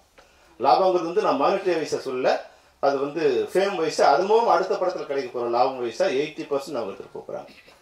அப்புறம் ஒரு 10-15% வந்து டெக்னீஷியன் எடுத்துப்பாங்க. இன்னைக்கு இருக்கிற பாலாஜி வந்து இந்த படம் ஓடிச்சுன்னா நாளைக்கு அவரோட லெவல் வேறுவா இருக்கும். ஆனால் இந்த படம் ஓடினாலும் திருமலையோட லெவல் அதே லெவல் தான் இருக்கும், தயாரிப்பாளரோட லெவல் அப்படியே தான் இருக்கும். அவர் வந்து இந்த கடன்கள்ந்து விடுபடலாம். இப்போ இப்போ மகேந்திர கொடுத்த ஃபைனான்ஸும் சுதாகர் கொடுத்த ஃபைனான்ஸ் இதெல்லாம் வந்து சரி பண்ணலாமே தவிர அடுத்து அவர் வந்து வெளியே வர்றது கஷ்டம். அப்போது ஒரு 5% 10% தயாரிப்பாளர் தங்கள் உயிரை கொடுத்து இந்த படத்தை ப்ரொமோட் பண்ணணும் வெளியே வரணும்னு நினைக்கும் போது இதில் 90% மேலே லாபம் அடைய போகிற நடிகர் நடிகையர் டெக்னீஷியன்ஸு நிச்சயமாக இந்த படத்தை ப்ரொமோட் பண்ணணும். இன்னொரு விஷயம், இது பொது மேடையில் சொல்ல வேண்டிய விஷயம் இல்லைன்னா கூட இந்த பல விஷயங்களை வந்து இது போலீஸ்காரன் வந்து ஐயோ திருட்டு நடக்குதுன்னு வந்து ரோட்டில் கத்தினா எப்படி தவறோ அது மாதிரி தயாரிப்பாளர் சங்கத்தில் வந்து ஒரு ஈசி மெம்பராக இருக்கிற திருமலை வந்து இங்கே வந்து பேசுறது வந்து தேவையில்லாத ஒன்று. அவரோட சங்கத்தில் உட்காந்து இவ்வளோ கஷ்டம் இருக்கு, இதெல்லாம் பண்ணணுமே நீங்கள் முதல்ல அங்கே தான் பேசணும். அதனால் இப்போ தயாரிப்பாளர் சங்கங்களோட செக்ரட்டரிகள் இங்கே இருக்காங்க. நாங்கள் வந்து அவங்களுக்கு வந்து ஒரு கண்ட்ரோல் அவங்ககிட்ட கொடுத்தோம். நாங்கள் என்னென்னா இப்போ கூட அதை ஒரு இது புரிஞ்சிக்கல. ஒரு திரைப்படம் நான் வந்து என்ன ஒரு நண்பர், என் நண்பரோட நண்பர் அவர், நான் திரைப்படங்கள் வரும்போது கொஞ்சம் பழக்கமானார். அவர் எனக்கு பிடிச்சிருந்தது. அவர் வந்து ஒரு நாள் என்கிட்ட வந்து சார் ஒரு 50,000 பணம் வாங்கணும் சார். என்னன்னு கேட்டேன். ஒரு பெட்டி கடை வைக்க போகிறோம் சார். சரி ஓகே, அவர் எனக்கு பிடிச்சிருந்தது, நான் தரேன்னு சொன்னேன். நான் நாளைக்கு வந்து வாங்கிக்கணும். இல்லை சார் அவர் வந்து நான் ஒரு 3 months கழிச்சு வந்து வாங்கிக்கிறேன் அப்படின்னாரு. அப்போது அவர் சென்னையில் வந்து ஒரு 20-30 இடங்களில் வந்து அலைஞ்சி எங்கே கடை இருக்குது, எங்கே கடை வச்சா நல்லாயிருக்கும், எங்கே வாடகை கிடைக்கும், அதில் கன்சியூமர் எங்கே இருக்காங்க, இதையெல்லாம் இப்போ ஒரு 3 மாதம் தின்னுட்டு அப்புறம் வந்து அண்ணன் இந்த இடத்துல கடை வைக்கலாம் இருக்கேன், வாடகை கொடுக்க போகிறேன், எல்லாத்தையும் செட் பண்ணிவிட்டு என்கிட்ட வந்து பணம் வாங்கினார். நான் அது வந்து அவருக்கு வந்து இனமாக தான் கொடுக்கணும்னு நினச்சேன். ஆனால் அவர் வந்து ஒரு 6-7 மாதத்தில் அந்த பணத்தை எனக்கு திருப்பி கொடுத்துட்டார். அப்போது 50,000 ரூபாய் முதலீடு வச்சு எடுக்க போகிற ஒரு பெட்டி கடை வைக்க போகிற ஒரு நபர் ஒரு 3 மாதம் பிளான் பண்ணி எப்படி வச்சா பண்ணணும்னு பிளான் பண்ணி அது 6 மாதத்தில் மொத்த அசலையும் கடனை கொண்டு வந்து திருப்பி கொடுக்க முடியுது. ஆனால் எல்லாம் கோடீஸ்வரன் தான். இன்னைக்கு தயாரிப்பாளர் எல்லாம் கோடீஸ்வரன் தான். கோடீஸ்வரன்னா கோடிக்கு கம்மியாக இன்னைக்கு எந்த திரைப்படமும் எடுக்க முடியறதில்லை. அப்போ பல கோடிகளை போட்டு படம் எடுக்கிற ஒரு தயாரிப்பாளர் எந்த அளவுக்கு திட்டமிடுதல் வேண்டும், இதுதான் இது திட்டமிடுதல் தான் நம்ம தயாரிப்பாளருக்கும் இதில் டெக்னீஷியன்ஸுக்கும் இல்லாத ஒன்றா இருக்கு. டெக்னீஷியன்ஸுக்கு இல்லைன்னா ஒன்றும் ஆக போகிறதில்லை, அவங்க வந்து வெயிட் பண்ண போகிறாங்க. ஆனால் தயாரிப்பாளர் ஒரு நாளும் ஒரு நிமிடமும் அந்த பணத்துக்கு வட்டி கட்டிகிட்டே இருக்கணும். எந்த விடுமுறையும் இல்லாத ஒன்றே ஒன்று இந்த வட்டி தான். எந்த விடுமுறையும் கிடையாது. கொரோனாவுக்கு கூட அது வட்டி கிடையாது, செத்தாலும் வட்டி கிடையாது, வாழ்ந்தாலும் வட்டிக்கு லீவே கிடையாது. அப்போ அவங்க வந்து இதை பிளான் பண்ணிக்கணும். அப்போ நாங்கள் தயாரிப்பாளர் சங்கத்துக்கு ஒரு வேண்டுகோள், ஒரு வழிமுறை சொன்னோம். ஐயா உங்ககிட்ட தயாரிப்பாளர் வராங்களா, எல்லாத்தையும் செக் பண்ணி யார் ஆர்டிஸ்ட்டு, யார் டைரக்டரு, எப்போ ஷெட்யூல் போக்குறாங்க, ஷெட்யூல் டேட் வாங்கிட்டாங்களா, டைரக்டர் டேட் இருக்கா, ப்ரொடியூசர் ஆர்டிஸ்ட் டேட் இருக்கா, டெக்னீஷியன் டேட்ஸ் இருக்கா, இதெல்லாம் கன்ஃபார்மாக எல்லாம் அக்ரிமெண்ட்டை வாங்கிக்க. ஏன்னா முன்னாடி பணம் திரைப்படங்களோட இது வந்து லட்சங்கள் இருந்தது, ஆயிரங்கள் இருந்தது. இன்னைக்கு கோடிகள் இருக்கும்போது நாணயம் வந்து கம்மியாயிடுச்சு. முன்னாடி ஒருத்தர் கூட பணம் வாங்கினா எஸ் நான் வாங்கினேன் சார் அப்படின்னு தான் சொல்லுவாங்க. எல்லாமே எழுத்துல தான், எழுத்துல இருக்காது, வாயில தான் இருக்கும். ஆனால் ஒரே ஒருத்தர் கூட நான் பணம் வாங்கலன்னு சொன்னதே இல்லை. நான் திரைப்படங்களில் டைரக்டர் இருக்கிற வரைக்கும், தயாரிப்பாளர் இருக்க வரைக்கும். ஆனால் இப்போ வந்து எல்லாமே கோடிகள் ஆயிடுச்சு. நோன்னு சொன்னால் பல கோடிகள் நம்ம சேவ் ஆகலாம். அப்போது அக்ரிமெண்ட் வந்து ரொம்ப மஸ்ட் சார் அப்படின்னு சொல்லி நீங்கள் ஒரு ஒப்பந்தம், எல்லாருக்கும் உண்டான எழுத்துப்பூர்வமான ஒப்பந்தம், இதெல்லாம் சரி பண்ணிவிட்டு நீங்கள் இந்த படம் எல்லாம் சரியாக இருக்குது, நீங்கள் இதை வந்து படப்பிடிப்பு போகலாம் அப்படின்னு நீங்கள் ஒரு அனுமதி கொடுத்த பிறகு நாங்கள் படங்களுக்கு போகிறோம். ஏன்னா நாங்கள் ஒரு கண்ட்ரோலாக வச்சுருக்கோம். திரைப்பட தொழிலாளர்கள் சம்மேளனங்கிறது ஒரு கண்ட்ரோல் ஒரு அமைப்பாக இருக்குது. எந்த ஒரு உறுப்பினரையும் எங்களால் அழைச்சி அவங்க கூட உட்காந்து டிஸ்கஸ் பண்ண முடியும், அவங்க தவறு செய்து அவங்க நடவடிக்கை எடுக்க முடியும். அது மாதிரி ஒரு அனுமதியை ஒரு வழியை அவங்க கொடுத்தோம். அவங்க கடிதம் அனுப்புகிறாங்க. இப்போ வந்து சிவா அனுப்புகிறாரு, ராதாகிருஷ்ணன் அனுப்புகிறாரு. ஆனால் ஒன்று இன்னைக்கு திருமலை வர்றாரு, வந்துட்டு நாளைக்கு ஷூட்டிங்கு, இன்றைக்கி வந்து சார் எனக்கு லெட்டர் வேணும் சார், நீங்கள் லெட்டர் கொடுத்தா தான் ஷூட்டிங் பண்ணுவாங்க சார். எந்த விதமான சரிபார்ப்பும் இல்லாமல் திருமலை வருத்தப்படுவாரே. திருமலை அன்னைக்கு வருத்தப்பட்டால் பரவாயில்ல, இன்னைக்கு வருத்தப்படக்கூடாது, இன்னைக்கு திருமலை வருத்தப்படக்கூடாது. அப்போ நீங்கள் அவரை உட்கார வச்சு எல்லாம் சரி பண்ணி இதெல்லாம் இருக்கா, ஒரு இயக்குனர் 30 லட்சத்தில் படம் பண்ணதோ அண்ணன் படவா கோபி இருக்கார் இல்லையா, 30 லட்சத்தில் படம் பண்ணன்னு சொல்லி தான் அவரை கொண்டு வந்தாங்க. அந்த படம் முடியறதுக்கு 3 கோடி ஆகும்னு ஆரம்பிச்ச பிறகு தெரியுது. அதாவது அவர் 6 மாசத்துல நல்ல வேலையை அவர் அதுல இருந்து வெளியே வந்துட்டார். அதுல ஏதோ போட்ட வரைக்கும் லாபம் அப்படிங்கிற அவர் வந்துட்டதால அவர் வந்து இன்னைக்கு ஒரு நன்றி சொல்றார். அப்போ எந்த திட்டமிடுதலும் இல்லை. அப்போ அந்த திட்டமிடுதல் இருந்தா குறைஞ்சபட்சம் அந்த 4 கோடி இருக்கா, 4 கோடி உங்களால ஃபைனான்ஸ் அரேஞ்ச் பண்ண முடியுமா, பண்ணிட்டீங்களா? ஏன்னா இன்னைக்கு ஒரு பைசா கூட யாரும் கடன் கொடுக்க தயாரா இல்லை. இப்படி மகேந்திர சிங் எப்படி கொடுக்குறாரு எனக்கு தெரியாது. இன்னைக்கு வந்து சிறிய படங்களுக்கு ஒரு பைசா கடன் கொடுக்க யாரும் தயாரா இல்லை. அப்போ அந்த ஃபைனான்ஸ் எல்லாம் ரெடி பண்ணிட்டீங்களா, காலேஜ்லாம் ரெடி பண்ணிட்டு இதெல்லாம் ரெடியா இருக்கு. இந்த டேட்ல இந்த டேட்ல ஏன் ஷூட்டிங் நடக்கல? இப்போ உங்ககிட்ட ஒரு செக் ஒரு டைம் கொடுத்துட்டு 6 மாசத்துல படம் முடிக்கிறோம்னா 30 நாள் உங்களுக்கு ஷூட்டிங் இருக்குன்னா ஏன் 30 நாள் ஷூட்டிங் நடக்கல? டைரக்டர் சரியில்லையா, இல்ல ஆர்டிஸ்ட் வரலையா அப்படிங்கிறத வந்து செக் பண்ணக்கூடிய அதிகாரமும் அமைப்பு முறையும் தயாரிப்பாளர் சங்கத்துக்கு இருந்ததுன்னா இந்த மாதிரியான புலம்பல்கள் இந்த மேடைகள் இருக்காது. தயவு செய்து தயாரிப்பாளர் சங்கங்கள் ஒன்றிணைந்து இந்த வழியை நீங்க கொண்டு வந்தீங்கன்னா 100% நீங்க கவலைப்பட வேண்டிய அவசியமே இல்லை. நீங்க யாருக்கிட்டே போக வேண்டிய அவசியம் இல்லை. எவ்வளவு பெரிய ஆளா இருந்தாலும் உங்களை மீறி இங்க படம் நடக்காது. இந்த உத்தரவாதத்தை நான் அந்த மேடையிலும் கொடுக்குறேன், அங்கேயும் கொடுத்தேன், எப்பவும் கொடுப்பேன். ஆனா நீங்க அவங்கள பகைச்சக்கூடாதுன்னு நினைக்கிறீங்க. தயாரிப்பாளர்கிட்ட இதெல்லாம் கேட்டா எப்படி? ஏன் ஒரு அமைப்பு நாங்க கேட்கிறோம். நாங்க ஒரு டெக்னீஷியன் ஷூட்டிங் என்ன எல்லாத்தையும் இன்னைக்கு 23 படத்தோட சங்கங்களோட ஷூட்டிங் எங்கங்கிறது எனக்கு தெரியும். உட்காந்த இடத்துல என்னால் சொல்ல முடியும். இன்னைக்கு 60 ஷூட்டிங் நடக்குதுன்னா யார் யார் ஷூட்டிங் இருக்காங்க, எங்கெங்க ஷூட்டிங் நடக்குது என்னால் சொல்ல முடியும். அது கொஞ்சம் கஷ்டம் தான். அதை வந்து ஸ்கீம் பண்ணி ஃபார்ம் பண்ணி கொண்டு போய் சேர்த்துட்டோம். அது போல உங்களுக்கு பணம் வாங்குற சம்பளம் வாங்குற எங்களாலே இதெல்லாம் சொல்ல முடியும்னா பணம் கொடுக்குற உங்களால ஏன் அதை சொல்ல முடியாது? உங்களால ஏன் யூனிட்டா இருக்க முடியாது? பணம் வாங்குற வந்து சிண்டிகேட் பண்ணும்போது பணம் கொடுக்குற நீங்க ஏன் சிண்டிகேட் பண்ண முடியாது?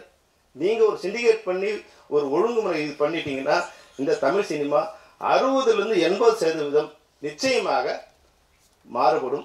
ஒரு வருமானம் வருகின்ற இன்னைக்கு வந்து திரைப்படங்கள் 100% வருமானம் வரதுக்கு உண்டான வழி இருக்கு. ஆனா வருமானம் வர வழியெல்லாம் அடைச்சிட்டு கடன் வர வழி மட்டும்தான் நீ தயாரிப்பாளர் இருக்கு. வருமானம் வருதுன்னா அது வேற யாருக்கோ போயிடுது. அந்த சேனல்ல வேற இடத்துக்கு போயிடுது. கியூபா அது வேற இடம், அவுடோரிட்டா வேற இடம், மேக் மை ட்ரிப்பா வேற இடம். இன்னைக்கு 30 லட்சம் டிக்கெட் இதுவாகுதுன்னா ஒரு டிக்கெட்டுக்கு 10 ரூபாய்னா 3 கோடி ரூபாய் இன்னைக்கு வந்து ஒரு நாளைக்கு வருமானம். படம் ஓடுதோ லாபமோ நஷ்டமோ 3 கோடி ரூபாய் ஒருத்தர் வந்துட்டே இருக்கு. ஆனா அந்த வருமானம் யாருக்கு போகுதுன்னா யாருக்கு போகுது?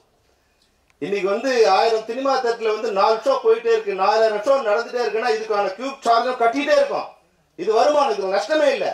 இது திரைப்படத்துறையில் இருக்கு. யாருக்கா தயாரிப்பாளர் யாருக்கா வருதானா வருமானம் வரதே கிடையாது. அப்போ வருமானம் வருகின்ற வழிகள் இன்னைக்கு வந்து நான் 8 கோடி பேர்ல 6 கோடி பேர் நம்ம திரைப்படங்களை ஏதோ ஒரு பிட்ட பார்த்துட்டே இருக்கான். ஒரு ஸ்டில்ல பார்த்தா கூட அது பணம் கட்ட வேண்டிய சூழ்நிலை இருக்கு. நான் போட்ட மியூசிக்கு என் படத்தோட மியூசிக்கை நான் ஸ்டேஜ்ல பாடுறதுக்கே நான் திருப்பி பணம் கொடுக்க வேண்டிய இருக்கு. 1 லட்சம் ரூபாய் பணம் கொடுத்து என்னோட பாட்டை நான் இன்னைக்கு ஸ்டேஜ்ல போனேன்னா அவனுக்கு 3 லட்சம் ரூபாய் ஒரு பாட்டுக்கு ஒரு தடவைக்கு நான் பணம் கொடுக்க வேண்டிய அவலம் இன்னைக்கு இருக்கு. அப்ப என்னோட படம் வருமானம், என்னோட திரைப்படம் பல பேருக்கு பல வழிகள்ல வருமானத்தை கொட்டி கூச்சிட்டே இருக்கு. ஆனா படம் எடுத்த தயாரிப்பாளருக்கு அந்த வருமானம் வருவதில்லை. எப்படி வந்து விவசாயிக்கு அவனோட உழைச்ச நெல் இதுக்கு வந்து உழைப்புக்கு நெல்லுக்கு வந்து தக்காளிக்கு வருமானம் வரது இல்லையோ, அது போல திரைப்பட தயாரிப்பாளர்களுக்கு அவருடைய போட்ட முதலீடுக்கு வருமானம் வருவதே இல்லை. அதை நீங்க ஒழுங்கு பண்ணீங்கன்னா நிச்சயமா லாபம் வந்துட்டே இருக்கு. லாபம் தயாரிப்பாளர் தவிர மொத்தம் வருது. வருகின்ற லாப நஷ்டத்துக்கு மட்டும் நீங்க தயாராயிருங்க. கடனுக்கு மட்டும் நீங்க வட்டி கட்டிட்டீங்க, கடனுக்கு மட்டும் வீட்டை விட்டுட்டீங்க. ஆனா வருமானத்தை எல்லாம் வேற யாரும் சாப்பிட்டு இருக்காங்க. அனைவருக்கும் இனிய காலை வணக்கம். ஒவ்வொரு வெள்ளிக்கிழமையும் படம் என்னாகுமோ இதாகுமோன்னு ஒரு டென்ஷன்லேயே இருந்தது. இந்த வெள்ளிக்கிழமை நல்லா வந்திருக்கு. ராயன் ஒரு வியாபார ரீதியாக மாபெரும் வெற்றியை பெற்றிருக்குது. ஒரு மகிழ்ச்சியான சூழ்நிலை தான் இந்த தமிழ் சினிமாவுக்கு. இங்கிருந்து அனைவர் சார்பாகவும் இந்த டீம் ராயனுக்கு என்னுடைய வாழ்த்துக்களை தெரிவிச்சுக்கிறோம். இதுபோக வார வாரம் நிறையா படங்கள் ஜெயிச்சுட்டே வந்தால் இன்றைக்கி பேசுகிற இந்த டிப்ரெஸ்டு டாக்ஸ் எல்லாம் குறைஞ்சி போயிடும். நிறைய வெற்றிகள் வரணும், அது மட்டும்தான் நோக்கம். அந்த வகையில் எமக்கு தொழில் ரொமான்ஸ் வியாபார ரீதியாக வெற்றி படமாக அமையணுன்றது என்னுடைய வேண்டுதல், வாழ்த்துக்கள். இந்த விழாவிலுடைய முக்கியமாக இங்கே வந்து அத்தனை பேருமே வந்த ஒரே காரணம் திருமலை என்ற ஒரே காரணம். நம்ம திருமலை வந்து ஒரு அற்புதமான சினிமாவின் காதலன். அவனுக்கு தொழில் சினிமா தான், வேறு எதுவுமே இல்லை.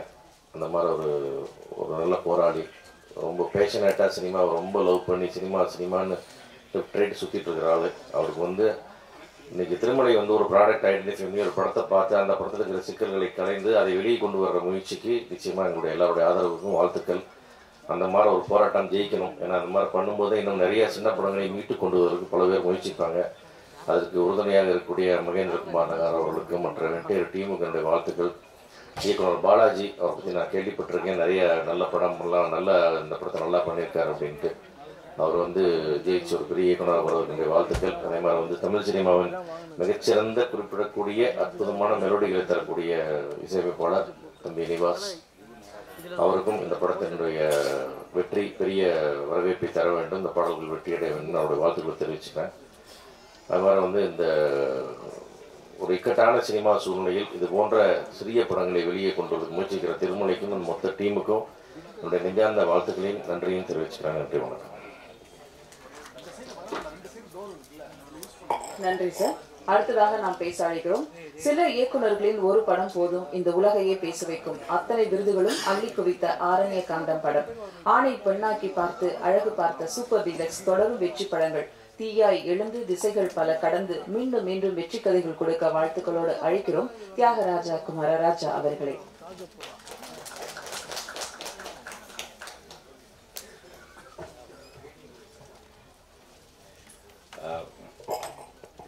அனைவருக்கும் வணக்கம்.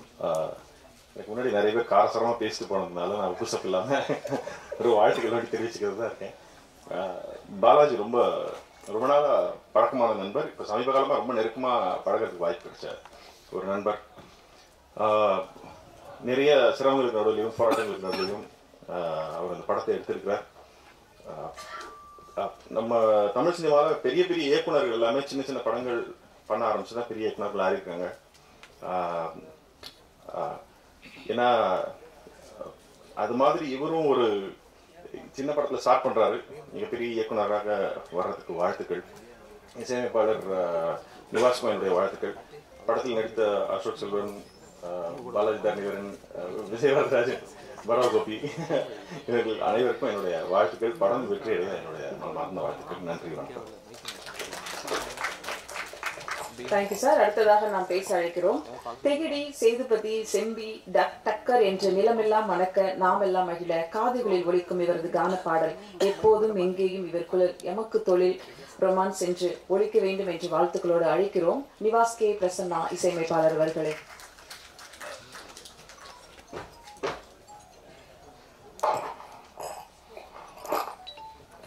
எல்லோருக்கும் வணக்கம். வந்திருக்கும் பத்திரிகையாளர் நண்பர்களுக்கும் distinguished guests on stage, எல்லோருக்கும் வணக்கம். எமக்கு தொழில் ரொமான்ஸ்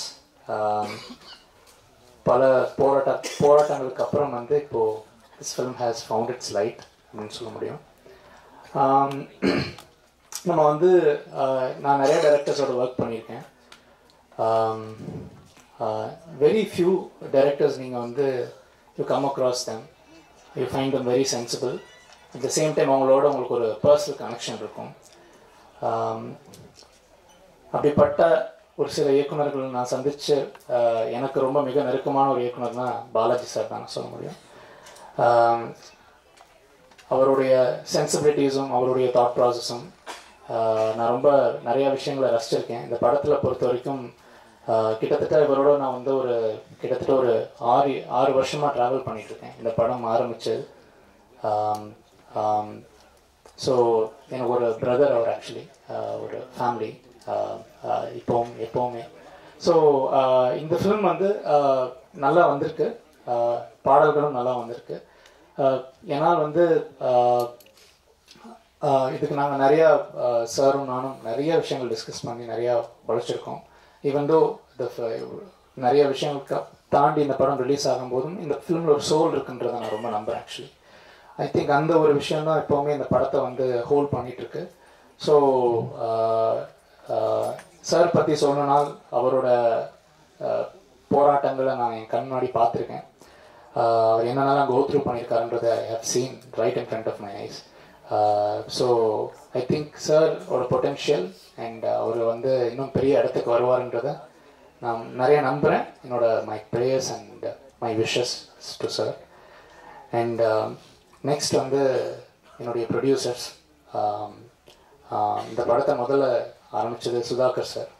அவர் மூலமாக அந்த படம் பாலாஜி சார் கிட்ட இருந்து ஒரு விஷயமா ஃபார்ம் பண்ணி அதெல்லாம் நடந்து நிறைய விஷயங்களை தாண்டி அப்புறம் வந்து ஒருத்தர் மூலமாக இந்த படம் வரணும்னு இருக்கிறதுனா திருமலை சார் தான். அவர் வந்து இந்த படத்துக்கு ஒர்க் பண்ண எடுத்த முயற்சிகளாகட்டும் நான் என் கண் முன்னாடி பார்த்துருக்கேன். ஏன்னா சின்ஸ் 2018 ஒவ்வொரு வருஷமாக வரும் இந்த விஷயம், ஒரு வருஷமாக வருவாங்க, இப்போ பண்ணிடலாம், அப்புறம் சம்டைம்ஸ் நின்றோம், திருப்பி வந்துடும். ஸோ அதன் இந்த வெயிட்டிங் ப்ராசஸ் ஆகட்டும் அவங்க கோத்ரூ பண்ணதை நான் பார்த்துருக்கேன். ஸோ இது எல்லாமே வந்து இப்போ ஃபைனலி இப்போ ஒரு குட் ஸ்பேஸ்க்கு இப்போ அந்த ஃபிலிம் வந்திருக்குன்றது எனக்கு ரொம்ப ரொம்ப ரொம்ப சந்தோஷம். பிகாஸ் என்னால் வந்து கண்டிப்பாக பாலாஜி சாரோட ஒரு முழு முயற்சியும் அவருடைய sometimes is very adamant. So I think அதுதான் அவரோட பிக்கஸ்ட் ப்ளஸ்ன்றதை நான் பார்க்குறேன். எவ்வளோ நிறையா நாங்கள் 2 பேரும் வந்து ஒரு பாய் ஃப்ரெண்ட் கேர்ள் ஃப்ரெண்ட் மாதிரி அப்பப்போ அடிச்சுப்போம், திருப்பி பேசிப்போம். ஸோ இதெல்லாம் தாண்டி இந்த ஃபிலிம் வந்து இப்போ வந்திருக்குன்றது எனக்கு ரொம்ப ரொம்ப சந்தோஷமாக இருக்குது. So I'm very very glad to be a part of this film. And I really thank my technicians, my singers, my sound engineers, my whole team and producers, Ashok, my friend, Avantika and everybody. This film has come out very well. நான் பார்த்துருக்கேன், நான் enjoy பண்ணியிருக்கேன் நிறைய scenes. I think சரியான நேரத்தில் இந்த film will find its own destinyன்றதை நான் வந்து பிலீவ் பண்ணுறேன். ஸோ எல்லோருக்கும் நன்றி, வந்திருக்கும் அனைவருக்கும் நன்றி. To all the guest, Balaji Thanmithan sir, Kumararaju sir, everybody, to producers, Bharava Gopi sir, thank you so much for the I'm very feeling grateful to be standing here. Thank you so much. Nandri. Thank you. அடுத்ததாக நாம் பேச அழைக்கிறோம் எழில் லிங்குசாமியுடன் cinema பயின்றவர் எழுத்தார்வம் கொண்ட இயக்குனர் இன்று இயக்குனராக அறிமுகமாகிறார். எமக்கு தொழில் ரொமான்ஸ் படம் மூலம் கனவு மெய்ப்பட கனவு தொழிற்சாலை இவர் படம் இடம் பிடிக்க வாழ்த்துக்களோடு அழைக்கிறோம் இயக்குனர் பாலாஜி கேசவன் அவர்களை.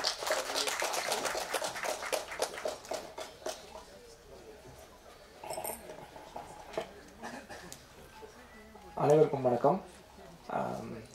எமக்கு தொழில் ரொமான்ஸ் இது வந்து ஒரு ஜாலியான படம் தான். ரொம்ப பெரிய ட்விஸ்டன்ட்டானோ பெரிய புதுமையோ அப்படி கிடையாது. ரொம்ப இன்ட்ரெஸ்டிங்கான ஒரு படம் பண்ணணும். அது நம்ம யோசிக்கும் போதும் எழுதும்போதும் எடுக்கும்போதும் அந்த நோக்கத்தில் எடுக்கப்பட்டது தான் அந்த படம். என்டர்டெயின் பண்ணணும் அப்படின்றது அது இப்போ படமாக பார்க்கும்போதும் அது இருக்குது. பட் படத்தை சுற்றி நடந்த விஷயங்கள் பயங்கரமான திருப்பங்களும் திகிலூட்டும் சம்பவங்களுமாக இருந்தது. பட் இது முடிஞ்சு இப்போ இது வந்திருக்கிறது ரொம்ப மகிழ்ச்சியாக இருக்குது. அது இல்லாமல் நிறைய பேருக்கு நான் நன்றி சொல்லணும். இந்த படத்தில் வந்து என்னோடய தயாரிப்பாளர் சுதாகரனில் ஆரம்பித்து இந்த படத்தில் ஒர்க் பண்ண நடிகர் நடிகைகள், டெக்னீஷியன்ஸ், அது ஒரு பெரிய பட்டியல். அது சொல்கிறதுக்கு நிறையா இருக்குது. பட் நிறையா பேசியிருக்காங்க, இன்னும் பேசணுங்கிறதுனால நான் ரொம்ப சுருக்கமாக சொல்கிறேன். நிவாஸ்க்கு ரொம்ப தேங்க்ஸ். நிவாஸ் சொன்ன மாதிரி தான். நானும் வந்து நிவாஸ் கூட அவ்வளோ சண்டை போட்டிருக்கா. ஒரு தம்பி அது வந்து என்னென்னா அது சேட்டை பண்ணுற தம்பி. அது சில பேர் நல்லா புத்திசாலியாக இருப்பாங்க, படிக்க மாட்டாங்க, உட்காந்து படிக்க மாட்டாங்க. அந்த மாதிரி அவர் கூட ஒர்க் பண்ணும்போது கொஞ்சம் அந்த மாதிரி விஷயங்கள் அந்த மாதிரி நடந்தது. ரொம்ப நல்லா வந்திருக்கு. சினிமாட்டோகிராஃபர் கணேஷ் சந்திரா அவரும் அப்படி தான். எனக்கு எப்போவுமே இந்த ஸ்பாட்டில் ஒர்க் பண்ணும்போது நம்ம என்ன பிரச்சனைகளோட ஒர்க் பண்ணாலுமே அது வந்து நான் ரொம்ப ஒரு அன்பான ஒரு காதல் மிகுந்த இடமா பார்ப்பேன். ஏன்னா நம்ம ஒரு விஷயம் யோசிச்சுட்டு போகிறோம், நம்ம எங்கேயோ ஒரு உட்காந்து யோசிச்சுருப்போம், ரொம்ப ஈஸியாக யோசிச்சுருப்போம். அதை எடுக்கிறதுக்கு அந்த ஒரு 30-40 பேர் அந்த ஒரு புள்ளியில் கவனம் வச்சு, அது ஃபோக்கஸ் புல்லிலேருந்து ட்ராலி தள்ளுறவங்கலேருந்து அந்த மூச்சு பிடிச்சி அந்த 30-40 பேர் அந்த ஒரு புள்ளியில் வேலை பார்க்குறாங்கல்ல, அந்த இடத்த பார்க்கும்போதே நமக்கு ரொம்ப சந்தோஷமாக இருக்கும். நம்ம ஒரு விஷயம் யோசித்தோம், அது அவ்வளோ பேர் வேலை பார்க்குறது என்னென்னா அவங்களுக்கு காசு தர்றாங்க, இல்லை அவங்கள இம்ப்ரெஸ் பண்ணணும், அதெல்லாம் கிடையாது.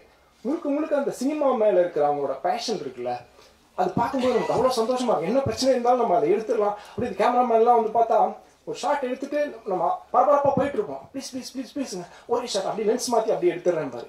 ஏன் கெஞ்சிடறேன், நீ நம்ம படத்துக்கு தான் எடுக்கிறேன். ஆனால் பட் நம்ம சீக்கிரம் போகணும் அப்படின்ற மாதிரி போயிடுவோம். அதே மாதிரி பார்த்தா எல்லாருமே மெயின் டெக்னீஷியன் இல்லை, அந்த டீமில் ஒர்க் பண்ணுற எல்லாருமே அந்த ஒரு ஸ்க்ரீன்லாம் வந்து அந்த ப்ளோயர் வச்சு ஒருத்தர் வந்து குருன்னு அடிச்சிட்டு இருக்காரு. அந்த காற்றுல ஸ்க்ரீன் எட்ஜ் ஃப்ரேம் எட்ஜில் ஆடணும்ட்டு அது எனக்கு டிஸ்டர்ப் ஆகுதுன்னு போய் இந்த ஸ்க்ரீனை விலைக்கு பார்த்தா அந்த அசிஸ்டன்ட் கேமராமேன் வந்து ஒரு பூனை மாதிரி சுருண்டு படுத்து அடிச்சிட்டு இருக்காரு. அப்படி பார்த்தோன்னே அப்படி பார்த்தாப்புல டிஸ்டர்பன்ஸாக இருக்குன்னே சரி அப்படின்னாப்புல. அவர் வந்து என்னன்னா அவர் வீட்டில் சாப்பிட்டுட்டு தட்டை கழுவாருன்னு தெரியாது. ஆனால் இந்த வேலையை அவர் பண்ணுறாருன்னா அவர் கேமராமேன் இம்ப்ரெஸ் பண்ணணும் இல்லை என்ன அப்படி கிடையாது. அவருக்கு சினிமா மேலே இருக்கிற ஆர்வம். அப்படி அந்த தொழிலில் வேலை பார்க்குறவங்க மொத்தமாக வேலை பார்க்கும்போது ஒன்று இருக்கும்ல, அதனால் இந்த படம் ஒர்க் பண்ணும்போது மொத்த டீம் கூடயும் நான் ஃபீல் பண்ணேன். அவங்க எல்லாருக்குமே என்னோட நன்றிகளை சொல்லிக்கிறேன். Alan editor, Alan, Jai art director, எல்லா பேருமே என்னோட அசிஸ்டன்ட் டைரக்டர்ஸ் எல்லாருக்குமே நான் நன்றி சொல்லிக்கிறேன். அவர் திருமலை அவர்களுக்கு நான் மிகப்பெரிய நன்றி சொல்கிறேன். ஏன்னா அவர் ஆக்சுவலாக இது எமக்கு தொழில் ரொமான்ஸ், அவர் எமக்கு தொழில் போர் அப்படிங்கிற மாதிரி ஒன்று ஆரம்பித்தார். அதனால் வந்து அவர் சொல்ல வேண்டிய விஷயங்கள் அவர் அது போராட்டத்துக்கு அப்புறம் இந்த படத்தை வெளியில் எடுத்துகிட்டு வர்றாரு. உங்கள் பார்க்குற எல்லாருக்குமே இந்த படம் வந்து ஒரு நல்ல ஒரு ஜாலியான ஒரு மூடில் இருக்கும்னு நம்புகிறேன். அப்புறம் திரைத்துறையில் இருக்க பெரிய பெரிய ஆட்கள் அவங்க இந்த மேடையில் இருக்கிறது, என்னோட படத்துக்கு வந்திருக்கிறதுன்றது வந்து எனக்கு வந்து ரொம்ப சந்தோஷமாக இருக்குது. இப்போ செல்வமணி சாராக இருக்கட்டும், சிவா சாராக இருக்கட்டும், அப்புறம் அந்த ஒரு அலெக்சாண்டர் அவர் ப்ரொடியூசர்லாம் வந்து அவரை நான் பார்த்தது கூட கிடையாது. ஒரு படத்தை பார்த்துட்டு ஜெனுவனாக அந்த படத்தை பார்த்து என்ஜாய் பண்ணேன்னு சொல்லும்போது நமக்கு சந்தோஷமாக இருக்குது. எனக்கு வந்து என்னென்னா, நான் இப்போவும் ஒரு சாதாரண ரசிகன் தான்.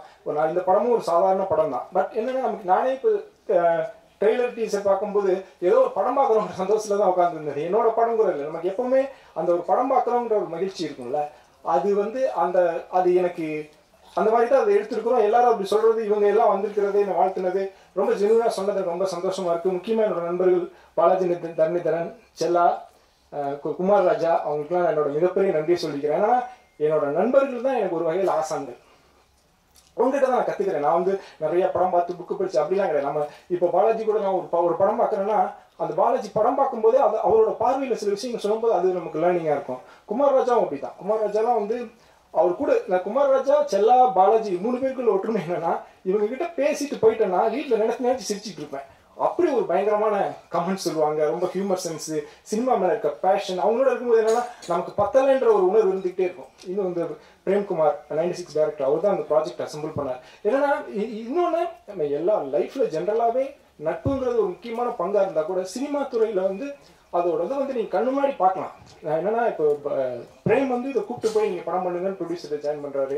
ஒருத்தர் சொல்கிறது இருக்குல்ல, நம்ம அசிஸ்டண்டாக ஒர்க் பண்ணும்போதோ படம் பண்ணும்போதோ, இப்போ பக்ஸு தான் பாலாஜி தரணிதரனுக்கு வந்து பக்ஸு போய் ஒரு இடத்துல கதை சொல்கிறான். கதை கேட்டுட்டு அவங்க வந்து இல்லைங்க நாங்கள் பட்ஜெட்டில் சின்னதாக பண்ணலான்னு பாலாஜி தரணிதரனை கூப்பிட்டு போய் இந்த படத்தை பண்ண சொல்லலாம். இப்படி நண்பர்களுக்குள்ளே பண்ணிக்கிறது இருக்குல்ல, அது நம்மளை வழி நடத்துறதுன்னு சொல்லி என்னோட சினிமா துறையிலையும் சரி, என்னோட பர்சனல் லைஃப்லையும் என்னோட காலேஜ் ஃப்ரெண்ட்ஸ்க்கு மிகப்பெரிய பங்கு இருக்குது. ஸ்கூல் ஃப்ரெண்ட்ஸு பர்சனல் லைஃப்லையும் நான் இங்கே நிற்கும் ரொம்ப சந்தோஷமாக இருக்குது. அது ஒரு பெரிய பட்டியல். என்னோட அப்பா அம்மாவுக்கு என்னோட மிகப்பெரிய நன்றி. அப்பா இருந்தாருன்னா ரொம்ப சந்தோஷப்பட்டிருப்பாரு. அதே மாதிரி எனக்கு அப்பா அம்மா எல்லாருமே என்னோட அண்ணன் தான். அவரு ஒரு ஒளிப்பதிவாளர். நான் இங்கே நிற்கிறேன், இல்லை நான் இப்படி ஒன்று இருக்கிறேன்னா அது முழுமையாக ஒருத்தர் சொல்லணும்னா அது என்னோட அண்ணன் தான். ஏன்னா அவர் வந்து நான் இப்படி ஒரு தம்பி இருந்தாங்கன்னா அவங்கெல்லாம் வந்து சாதாரண நாட்கள்னால ஹேண்டில் பண்ண முடியாது. அவர் பையனுக்கு கூட பண்ணுவாரா, என்னோட நந்தன் கூட பண்ணுவாரான்னு தெரியாது அந்த மாதிரி. அப்புறம் நான் அந்த படம் ஆரம்பிக்கும் போது எமக்கு தொழில் ரொமான்ஸ் ரொம்ப ஜாலியான படம். அப்படி நிறைய போய் வரும்போது கடைசியில் வந்து என் செயல் ஆவது யாதொன்றும் இல்லை, இனி தெய்வமே எல்லாம் உன் செயல் என்று உணரப்பெற்றேங்கிற ஒரு பட்டினத்தார் மனநிலைக்கு வந்தாலும் நான் வந்துட்டேன் ஓகே. பட் என்னோட மனைவி அவங்க அதில் கோத்ரூ பண்ணுறதுக்குல்ல, அவங்க வந்து நான் வந்து எங்கள் அம்மா, நான் ஒரு பெண்கள் நம்ம கூட இருக்கிறவங்களை பார்க்கும்போது இது மூலமாக என்னென்னா சினிமாவில் இருக்கிற ஒர்க் பண்ணுற டைரக்டர்ஸ் எல்லாரோடையும் அந்த குடும்பத்தில் இருக்க பெண்கள் இருக்கிறாங்கல்ல, அவங்க நினச்சி நான் ஒரு நாளும் ஆச்சரியப்படுறேன். என்னோட மதர் இல்லா அவங்களும் அப்படி தான். என்னோட ஃபாதர் இல்லை, அவரும் டைரக்டர் தான்.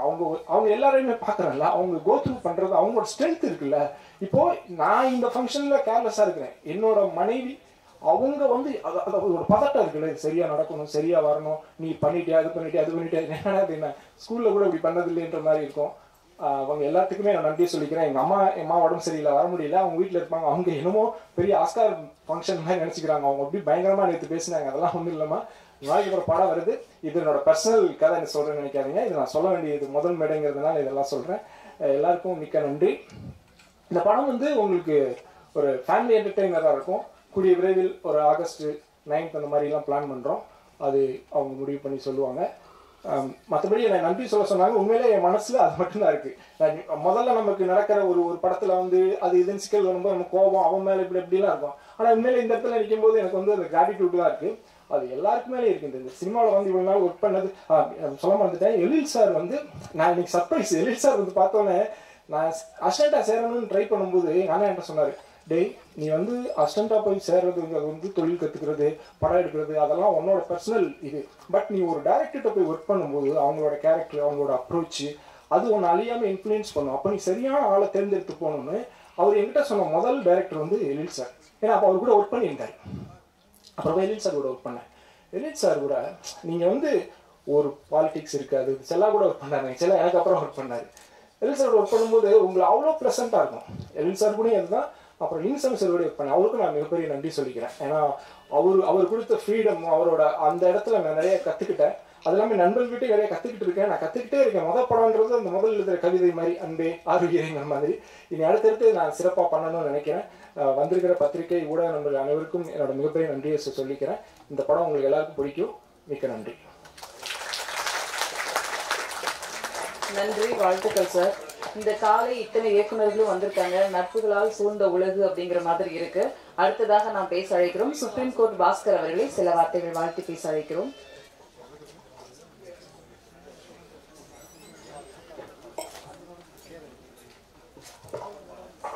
அனைவருக்கும் இனிய காலை வணக்கம்.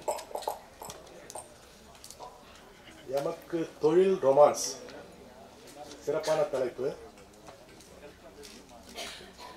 இந்த சிறந்த படம் வெற்றியடைய எனது வாழ்த்துக்கள்.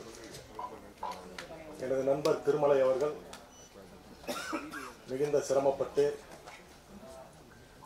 இந்த திரைப்படத்தை, அதாவது இந்த சிறந்த திரைப்படத்தை எடுத்திருக்கிறார். அவருடன் இணைந்து பணிபுரிந்த அனைவருக்கும் என்னுடைய வாழ்த்துக்கள்.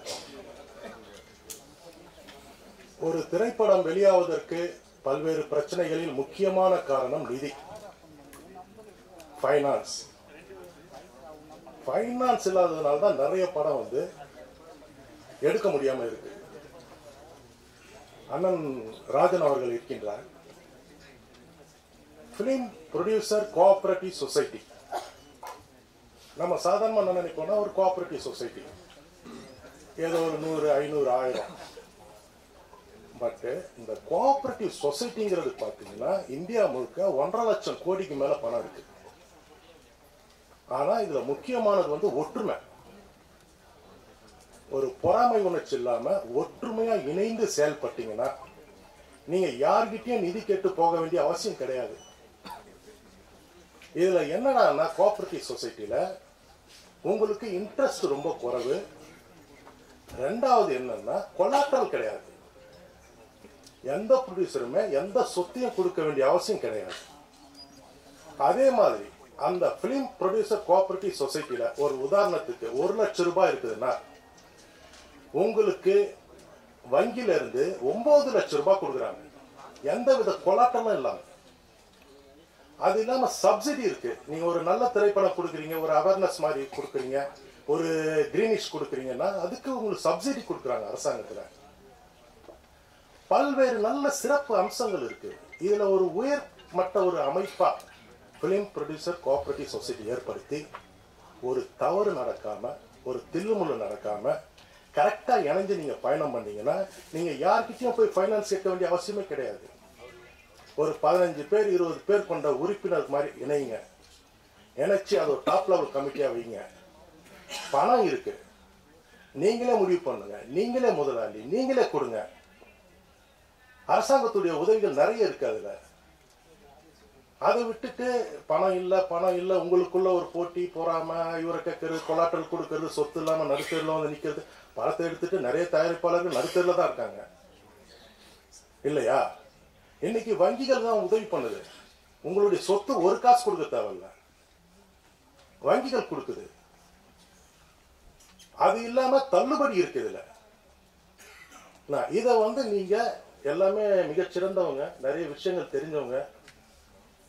நாங்க வந்து உச்ச நீதிமன்றத்தில் இருக்கோம், ஏதோ ஒரு சில விஷயங்கள் தெரியும். ஆனா இதுல முக்கியமானது ஒற்றுமை. ஒற்றுமை இருந்ததுன்னா ஒரு சாதாரண லேபர் சொசைட்டிலே பாத்தீங்கன்னா 1000 கோடி 2000 கோடி ரூபாய் போனது. இந்த மாதிரி ஒரு அமைப்பு நிறுவுங்க. அனைத்து திறமையானவங்க, உயர்வானவங்க இங்க இருக்கீங்க. இதை கொஞ்சம் கவனத்துல எடுத்துக்கிட்டு சிறப்பா இதை அமைச்சு செயல்பட்டீங்கன்னா வெற்றி உறுதி மட்டும் கிடையாது. எதிர்காலத்துல ஒரு 10 ஆண்டுகள் 20 ஆண்டு காலம் கழிச்சு பாத்தீங்கன்னா இந்த சொசைட்டிலே நூற்றுக்கணக்கான கோடிகள் இருக்கும். அதை உங்களுக்குள்ளவே ஒரு டர்ன்ல ஒரு சூழ்நிதி மாதிரி போட்டு நீங்க பண்ணலாம். இதுக்கு ஒரு டாப் எக்ஸ்பர்ட் கமிட்டியை வச்சுக்கோங்க. ஒரு படத்தை பாருங்க, அதுக்கு எவ்வளவு நீங்களே கொடுங்க, நீங்களே எடுத்துக்கோங்க. இது என்னுடைய ஒரு தாழ்மையான விண்ணப்பம். இதை வந்து கன்சிடர் பண்ணுங்க. Thank you so much. நன்றி சார். நிறைவாக 1000 கேள்விகளில் சுயநலம் துறந்து பொதுநலம் பேசும் மாற்றம் தேடிய பேச்சு அழைக்கிறோம் விநியோகஸ்தர் சங்க தலைவர் திரு கே ராஜன் அவர்களே.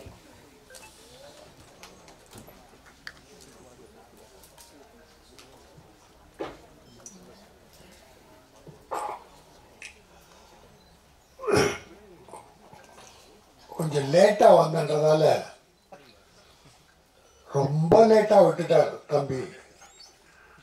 எல்லாரும் பேசி முடிச்சு நன்றி சொல்கிற நிலையில் என்னை விட்டுட்டாரு. நான் ஒரு சிலருக்கு நன்றி சொல்லி ஆகணும். நான் மொத்தம் ஒரு 20 பேர்கிட்ட சொல்லியிருந்தேன். நான் வந்த உடனே கைத்தட்ட சொல்லி அதில் 10 பேர் தான் கைத்தட்டினாங்க. இந்த செல்வமணி, சிவா இவங்கெல்லாம் கைத்தட்டலாம். சும்மா சொன்னேன். ஏதோ ஒரு அன்பின் காரணமாக என் அன்பு சகோதரர் நீண்ட நாளுக்கு அப்புறம் பார்த்ததால கைதட்டி வரவேற்றாங்க. எல்லாருக்கும் நன்றி. மனதால் வரவேற்ற அத்தனை பேருக்கு நன்றி. எனக்கு தொழில் ரொமான்ஸ். இப்போ எல்லாருமே நம்ம தமிழில் டைட்டில் தான் நல்லதுன்னு நினைக்கிற காலத்தில் நிறைய இங்கிலீஷ் டைட்டிலாக வந்துக்கிட்டே இருக்கு. ஆனால் இந்த படத்தில் சகோதரர்கள் தமிழும் வைத்து இங்கிலீஷும் ஆங்கிலத்தையும் சேர்த்து வச்சிருக்காங்க. எனக்கு தொழில் காதல்.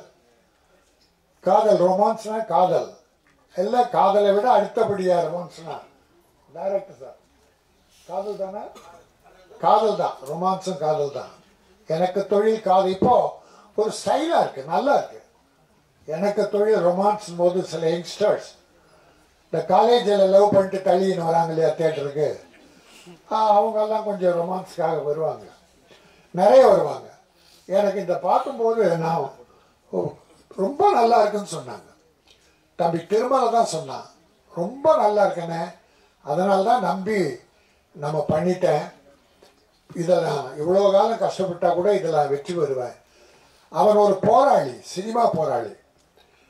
என் சிஷ்யன் சொல்லலாம், நான் ஒரு போராளி. இப்போ எனக்கு அடுத்து என்னோட தம்பி, அதாவது கஷ்டத்தையே இஷ்டப்பட்டு எடுத்துக்குவான், கஷ்டப்படுவான், அது இஷ்டப்பட்டு படுவான், வெற்றி அடையிற வரைக்கும் போட்டிடுவான், தவறுகளை சுட்டி காட்டுவான், தட்டி கேட்பான். யாருக்கும் ஜால்ரா அடிச்செல்லாம் பழக்கம் கிடையாது. நல்லது நடக்கணும். சினிமா முதலீடு செய்கிற ப்ரொடியூசர் அத்தனை பேரும் நல்லா இருக்கணும், அதுக்காக போராடுவான். சில படங்கள் முடிக்க முடியாமல் இருக்கும்போது அவனுடைய உதவியால் ஃபைனான்சியல்ஸ் பணம் கொடுத்து அந்த படத்தெல்லாம் முடிச்சிருக்காங்க.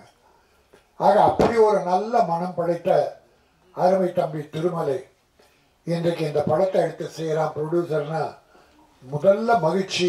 பல பேர் அடைந்தாலும் நான் மிகப்பெரிய மகிழ்ச்சி அடைகிறேன். அவன் வெற்றி பெறுவான். இந்த இயக்குனர் தம்பி பாலாஜி ரொம்ப எளிமையாக இருக்கார். இந்த எளிமையே உங்களை வரவேற்கும், வாழ்த்தும். காதலிக்க நேரமில்லைன்னு ஒரு படம், அற்புதமான படம், காதல் கலந்த காமெடி படம். அப்படி ஒரு படமா இது அமையணும், அமையும், மக்கள் ஏற்றுக்கொள்வார்கள். தம்பி திருமலை தன்னுடைய ஆதங்கத்தை வெளிப்படுத்தினான், வருத்தத்தை வெளிப்படுத்தினான். இந்த ப்ரொமோஷனுக்கு கூட ஹீரோ வரல, ஹீரோயின் வரல, வரணும். செல்வமணி சில விஷயங்கள்லாம் சொன்னார். இந்த திட்டம்லாம் நாங்கள் போடுறோம் சார், இதெல்லாம் போடுறோம் சார், படம் எடுக்கும் போது எல்லாம் போடாமல் எடுப்போமா? ஆனால் அதை பிரேக் பண்ணுறவன் ஹீரோ, ஹீரோயினி, மற்ற சிலர் எல்லாத்தையும் பிரேக் பண்ணிடுவாங்க. டப்பிங் பேசுறதுக்கு முன்னால பணம் வேணும்னா உனக்கு ஏதாவது அசிங்கமா இல்லை, உன் மேல உனக்கு நம்பிக்கை இல்லை, படம் வியாபாரம் ஆகலை, உன்னை வச்சு நாங்கள் படம் எடுக்கிறோம், வட்டிக்கு வாங்குறோம், கஷ்டப்படுறோம். இப்போ பாருங்க 4 வருஷம் 5 வருஷம் படம், இந்த படம் முடியும்னா அப்போ என்ன கஷ்டம் இருக்கணும்? பொருளாதார கஷ்டம் தான் இருக்கணும். அதை கடைசியாக மகேந்திரகுமார்ஜி உதவியால் தம்பி திருமலை ஏற்பாடு பண்ணி இந்த படத்தை முடிச்சிருக்கான். இப்போ ஹீரோவா நீ கொண்டாந்த படத்தை கொடுத்த, என் முதல் படம் கதாநாயகன், இந்த படம் எப்படி வரணும், இந்தாங்க இந்த பணத்தை வச்சு படம் பண்ணுங்க. சரத்குமார் பண்ணியிருக்காரு அப்படி. ஜெய்சங்கர் ஒரு ஹீரோ, அவர் எத்தனை ப்ரொடியூசர் வாழ வச்சிருக்கார். ரிலீஸுக்கெல்லாம் அவங்க உதவி பண்ணுவாங்க. பட் ஒரு ப்ரொமோஷனுக்கே வரலன்னா ப்ரொடியூசர்ஸ் அவ்வளோ பெரிய அடிமைகளா? உனக்கு என்ன அவ்வளோ பிஸி ஆகிட்ட? எல்லாருக்கும் சொல்கிறேன், தலை கணம் மட்டும் இருக்கக்கூடாது. தலை கணம் கொஞ்ச நாள் நிமிரும், உன்னை தாழ்த்தி விடும். தலை கணிச்சுன்னா தலை தாழ்ந்து விடும். ஆகவே தலை கணம் இருக்கக்கூடாது யாராக இருந்தாலும். வளர்ச்சியும் போது நெற்பயிரை உதாரணம் சொல்லுவாங்க. நெற்பயிர் கதிர் விடுறதுக்கு முன்னால நெல் நிமிர்ந்து நிற்குமா. கதிர் விடுகிற போது அந்த நெற்பயிர் தலை தாழ்ந்து இருக்குமா. அது அறிவின் முதிர்ச்சி. அது போல வளர புகழ் வளர வளர அமைதியும் தன்னடக்கம் இருந்தா நீ மேலும் உயர்வாய். அடுத்தவங்க வைத்தறித்தலுக்கு சாபத்துக்கு மட்டும் ஆளாகாதீங்க யாரா இருந்தாலும். ஆனா நான் இவ்வளவு சொன்னாலும் என் தயாரிப்பாளர் மேலதான் நான் குறைப்பட்டுக்குவேன். வேற எவனை பற்றியும் நான் குறைப்பட மாட்டேன். போட்டி போட்டுக்கிட்டு இந்த படம் வெற்றி பெற்றா முதல்ல அந்த ஹீரோ கிட்ட போய் நிக்க போறது யாரு? இப்ப எழில் மரங்கொத்தி பறவைன்னு ஒரு படம் எடுத்தார், டைரக்ட் பண்ணார், சூப்பர் ஹிட் படம். ஒரு சிவகார்த்திகேயன் ஒரு ஹீரோ வருவாங்க. இப்ப எழில் கிட்ட எவ்வளவு பேர் வராங்க? அவர் படம் பண்ணிக்கிட்டு இருக்கார், ஒரு அமைதியான அற்புதமான இயக்குனர். ஆனா இன்னைக்கு சிவகார்த்திகேயன் பெரிய லெவல், நல்லா இருக்கட்டும், நல்லா இருக்கு, தப்பே சொல்லல. பட் உன்னை தூக்கி விட்டவர்களை ஒரு டைரக்டர் இல்லைன்னா ஹீரோ இல்லை சார், ஹீரோயின் இல்லை சார். டைரக்டர் அத்தனையும் தன் மூளையில வச்சுக்கிட்டு எந்த அளவு சிரிக்கணும், எந்த அளவு கோவப்படணும் என்பதெல்லாம் அவர் சொல்றதான் அந்த ஹீரோ செய்யணும். அளவுக்கு மீறி டைரக்டர் மீறி பண்ண முடியாது. அப்போ ஒரு ஹீரோயினை உருவாக்குவது டைரக்டர். அந்த டைரக்டருக்கு மரியாதை தான் நீ என்ன வாழ போற? அது மட்டும் இல்ல, என் ப்ரொடியூசர் மேலனா ஒரு ஹீரோயினை இந்தியில தேடி கொண்டாந்து போடுறாங்க சார், தமிழ்ல கிடைக்கலன்னு. அந்த ஹீரோயினி கால் ஷீட்டு கொடுக்கறதே கஷ்டம். கொடுத்தா பாம்பேல இருந்து வரணும். பாம்பேல ஃப்ளைட் வீட்டில இருந்து ஏரோட்ரம் வர வரைக்கும் அந்த பவுன்சர் அங்க 4 பவுன்சர் இந்தியில பாம்பேல வீட்டுல இருந்து அவங்க ஏர்போர்ட் வர்ற வரைக்கும் 4 பவுன்சர். ஏர்போர்ட் ஏறின உடனே சென்னையில 4 பவுன்சர் கொண்டாந்து விடணும். இன்னும் அவ்வளவு பெரிய தீவிரவாதியா நீ? ஹீரோக்கள் இத்தனை ஹீரோக்களும் பவுன்சர்ஸ் வச்சுக்கிறாங்க. சில டைரக்டர்கள் அவங்களுக்கு பவுன்சர்ஸ், அவ்வளோ கேடு கட்டவனா பயங்கரவாதியா? உன்னை கொலை பண்றதுக்கு ஆளுங்க சுற்றிட்டா இருக்கு. எதுக்கு பவுன்சர்ஸை குறை சொல்ல? பவுன்சர்ஸுக்கு வேஷம் கொடுங்க, வேலை கொடுங்க, அந்த தம்பிகள் நல்லா இருக்கட்டும். ஆனா கேரவான்ல இருந்து ஹீரோ போவாராம், 6 பவுன்சர் கூடவே போவாங்களாம். ஷூட்டிங் ஒரு 100 மீட்டர்ல நடக்கும். அந்த 100 மீட்டர் வரைக்கும் ஹீரோ விட்டுட்டு அங்கேயே உட்கார்ந்துட்டு இருக்கணும். பிறகு அந்த பவுன்சர் ஹீரோ ஷார்ட் முடிஞ்சு கேரவன்ல வருவார். அந்த பவுன்சர்ஸ் வந்து கேரவன்ல உட்கார வைக்கணும். நாங்கடா இது அக்கிரமமா இருக்குது. அவ்வளோ பெரிய தீவிரவாதிகளா நீங்க? உங்களை சொல்றதுக்கு ஆள் தேடிட்டு இருக்காங்க. அது ரொம்ப வேதனையான விஷயம். இதை செய்வது யார்? நம்மளோட ப்ரொடியூசர். நான் அவங்கள குறை சொல்ல மாட்டேன், எனக்கு வேணாம் அந்த ஹீரோ வேணாம் என்று சொல்ல தைரியம் இல்லையே. அவங்களால எத்தனை கோடி சம்பாதிக்க போறீங்க? படுற வேதனை அவ்வளோ பெரிய வேதனை. ஆகவே சில கஷ்டங்கள் ப்ரொடியூசர்ஸுக்கு பலர் செயற்கையா கொடுக்குறாங்க. இதற்கு தயாரிப்பாளர் சங்கம் தான் ஒரு முடிவை எடுக்கணும். திருமலை இங்க கத்தி பிரயோஜனம் கிடையாது. தயாரிப்பாளர் சங்கம் ஒற்றுமையா இருக்கணும். ஆந்திரா பிரமாதமா இருக்கு. ஆந்திரா ப்ரொடியூசர் கவுன்சிலை மீறி யாரால ஒன்றும் பண்ண முடியாது. கேரளா பவர்ஃபுல் ப்ரொடியூசர் கவுன்சில் சொல்றதா நடக்கும். கர்நாடகாவும் அப்படிதான். நான் ஒரே ஒரு உதாரணம் சொல்லி முடிக்கிறேன். ஆந்திராவில் ஒரு வில்லனுக்கும் ஒரு ஹீரோயினுக்கும் ரெட்டு போட்டாங்க. ஒரு ப்ரொடியூசருக்கு டேட்டு கொடுத்து அந்த படத்தில் ஆக்ட் பண்ணாம அவரை விட்டுட்டு இன்னொரு படம் பெரிய ப்ரொடியூசர் டைரக்டர் படத்துக்கு போயிட்டாங்க. அந்த ப்ரொடியூசர் கம்ப்ளைண்ட் பண்ணார், என் படத்துக்கு தேதி கொடுத்துட்டு அந்த ஹீரோ வில்லனும் ஹீரோயினே வரல. ப்ரொடியூசர் கவுன்சில் அவங்கள ரெட்டு போட்டுச்சு ஆந்திராவில். ஒரு மாதம் படம் நடிக்கலை, யாருமே கூப்பிடல. பிறகு 5 ரூபாய் 5 லட்சம் ஃபைன் பண்ணி அந்த வில்லனும் ஹீரோயினும் பணம் கட்டின பிறகு ரிலீஸ் பண்ணாங்க, நடிக்க ஆரம்பித்தாங்க. யாரும் இல்லை, பிரகாஷ் ராஜ் என்கிற வில்லன், சிம்ரன் என்கிற ஹீரோயின். அப்போ அந்த பவர் எங்க போச்சு உங்களுக்கு? நம்முடைய வேலை செய்பவர்கள் அவங்ககிட்ட நம்ம அடிமையா இருக்க முடியாது. அந்த கட்ஸ் நம்ம ப்ரொடியூசருக்கு வேணும். அந்த கட்ஸை கொடுக்க வேண்டியது ப்ரொடியூசர் கவுன்சில். இப்போ செல்லுமணி சொன்ன மாதிரி சரியா வரலையா, பெப்சி கிட்ட சொல்லி ஒத்துழைமை கொண்டு வாங்க. ஒரு ஹீரோ போடாத, கிட்ட போகாத, எந்த ப்ரொடியூசரும் போகாத. 3 மாதம் முகம் வளர்ச்சி ஆகட்டும், மேக்கப் போடாமல் இருக்கட்டும், அப்புறம் அழ போகிறாங்க பாரு, வந்து வேஷம் கேட்பான். ஆக எந்த ஊரில் தனிப்பட்ட முறையில் நான் யாரும் சொல்லலை.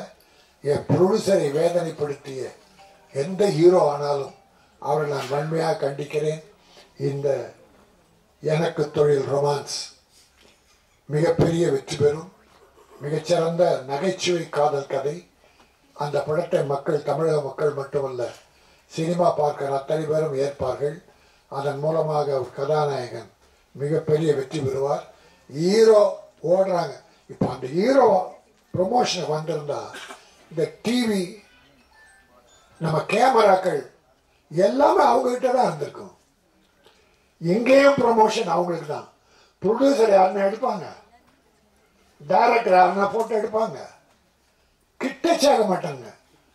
ஒரு ப்ரொடியூசர் போய் சார் டைம் ஆச்சு வாங்க வாங்க ஹீரோவை கூப்பிட்டா ஒரு கேமரா சார் கொஞ்சம் தள்ளி நில்லுங்க, ப்ரொடியூசரை தள்ளி நில்லுங்கன்ட்டு கேமரா ஹீரோ எடுக்கிறான், ஹீரோயினை எடுக்கிறான். அப்போ இங்கேயும் பவர் யாருக்கு? உங்களுக்கு தான். உங்களுக்கு தான் ப்ரொமோஷன். நன்றி மறக்காதீர்கள். என் நன்றி கொண்டார்க்கும் உய்யுண்டா உய்வில்லை, செய் நன்றி கொன்ற மகற்கு என்று வள்ளுவன் சொன்னான். இன்னைக்கு நல்லா இருக்கலாம். ஒரு வாழை மரம், ஒரு தேக்கு மரம், ரெண்டுத்துக்கும் ஒரு வாதம் வந்தது.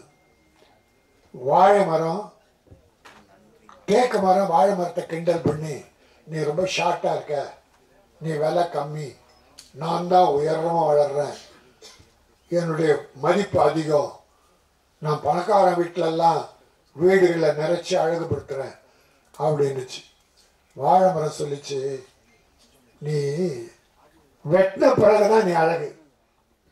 உன்னை அறுத்து மரம் வளர்ந்த பிறகு தேக்கு மரத்தை அறுத்து பீரோ செய்கிறானோ என்ன பண்ணுறானோ, பொருள் அழகிய பொருள்.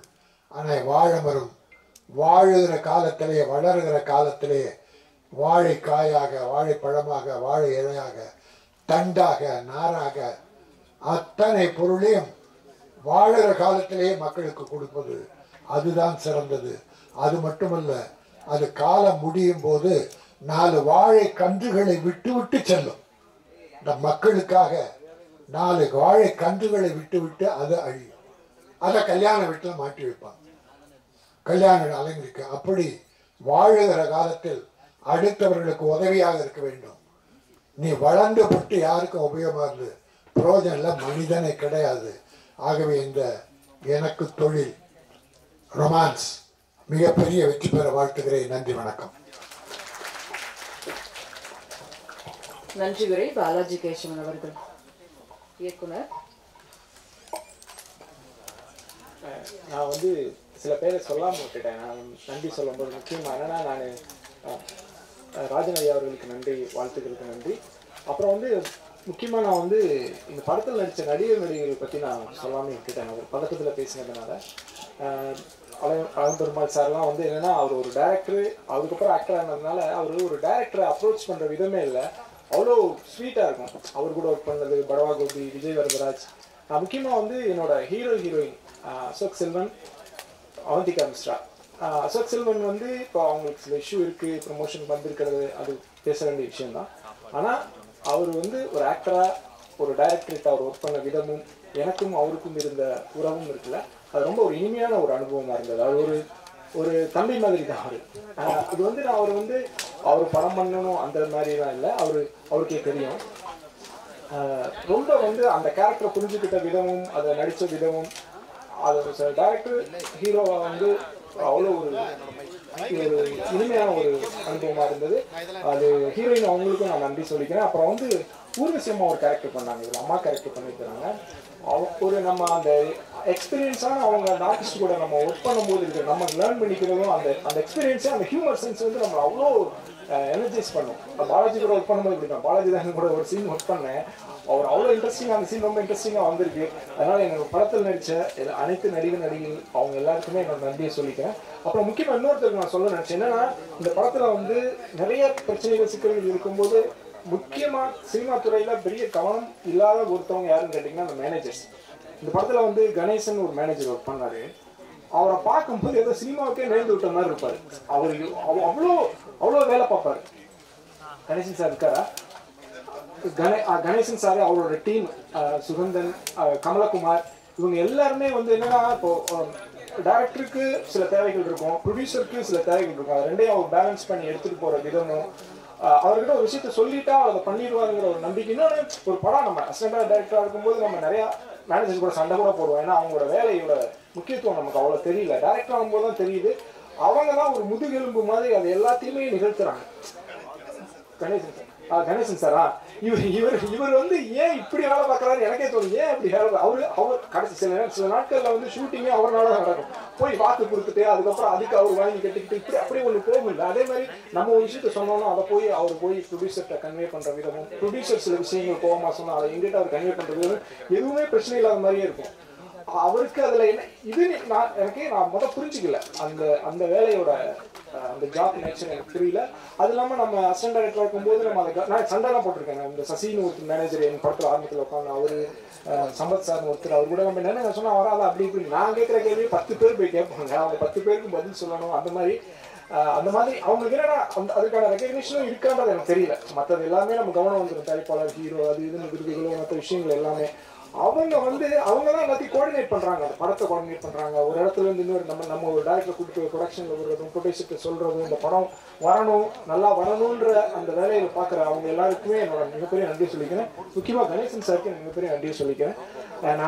நான் படத்தில் ஒர்க் பண்ண நிறைய டெக்னீஷியன், இந்த ராஜசேகர் இருக்காரு, சவுண்ட் பெக்ஷன், இந்த தரணி சார் இருக்காரு. தரணி சார்னா அவ்வளோ எக்ஸ்பீரியன்ஸான ஒரு சவுண்ட் இன்ஜினியர். அவரெல்லாம் படம் பார்த்துட்டு எனக்கு ஃபோன் பண்ணி அதில் இருக்க நுணுக்கங்கள், நீங்கள் அடுத்து பண்ணும்போது என்ன பண்ணணும் அப்படின்னு ஒரு கிளாஸ் எடுக்கிறாரு. மாஸ்டர் கிளாஸ் மாதிரி இருந்தது. அந்த மாதிரி நிறைய பேர் இருக்காங்க.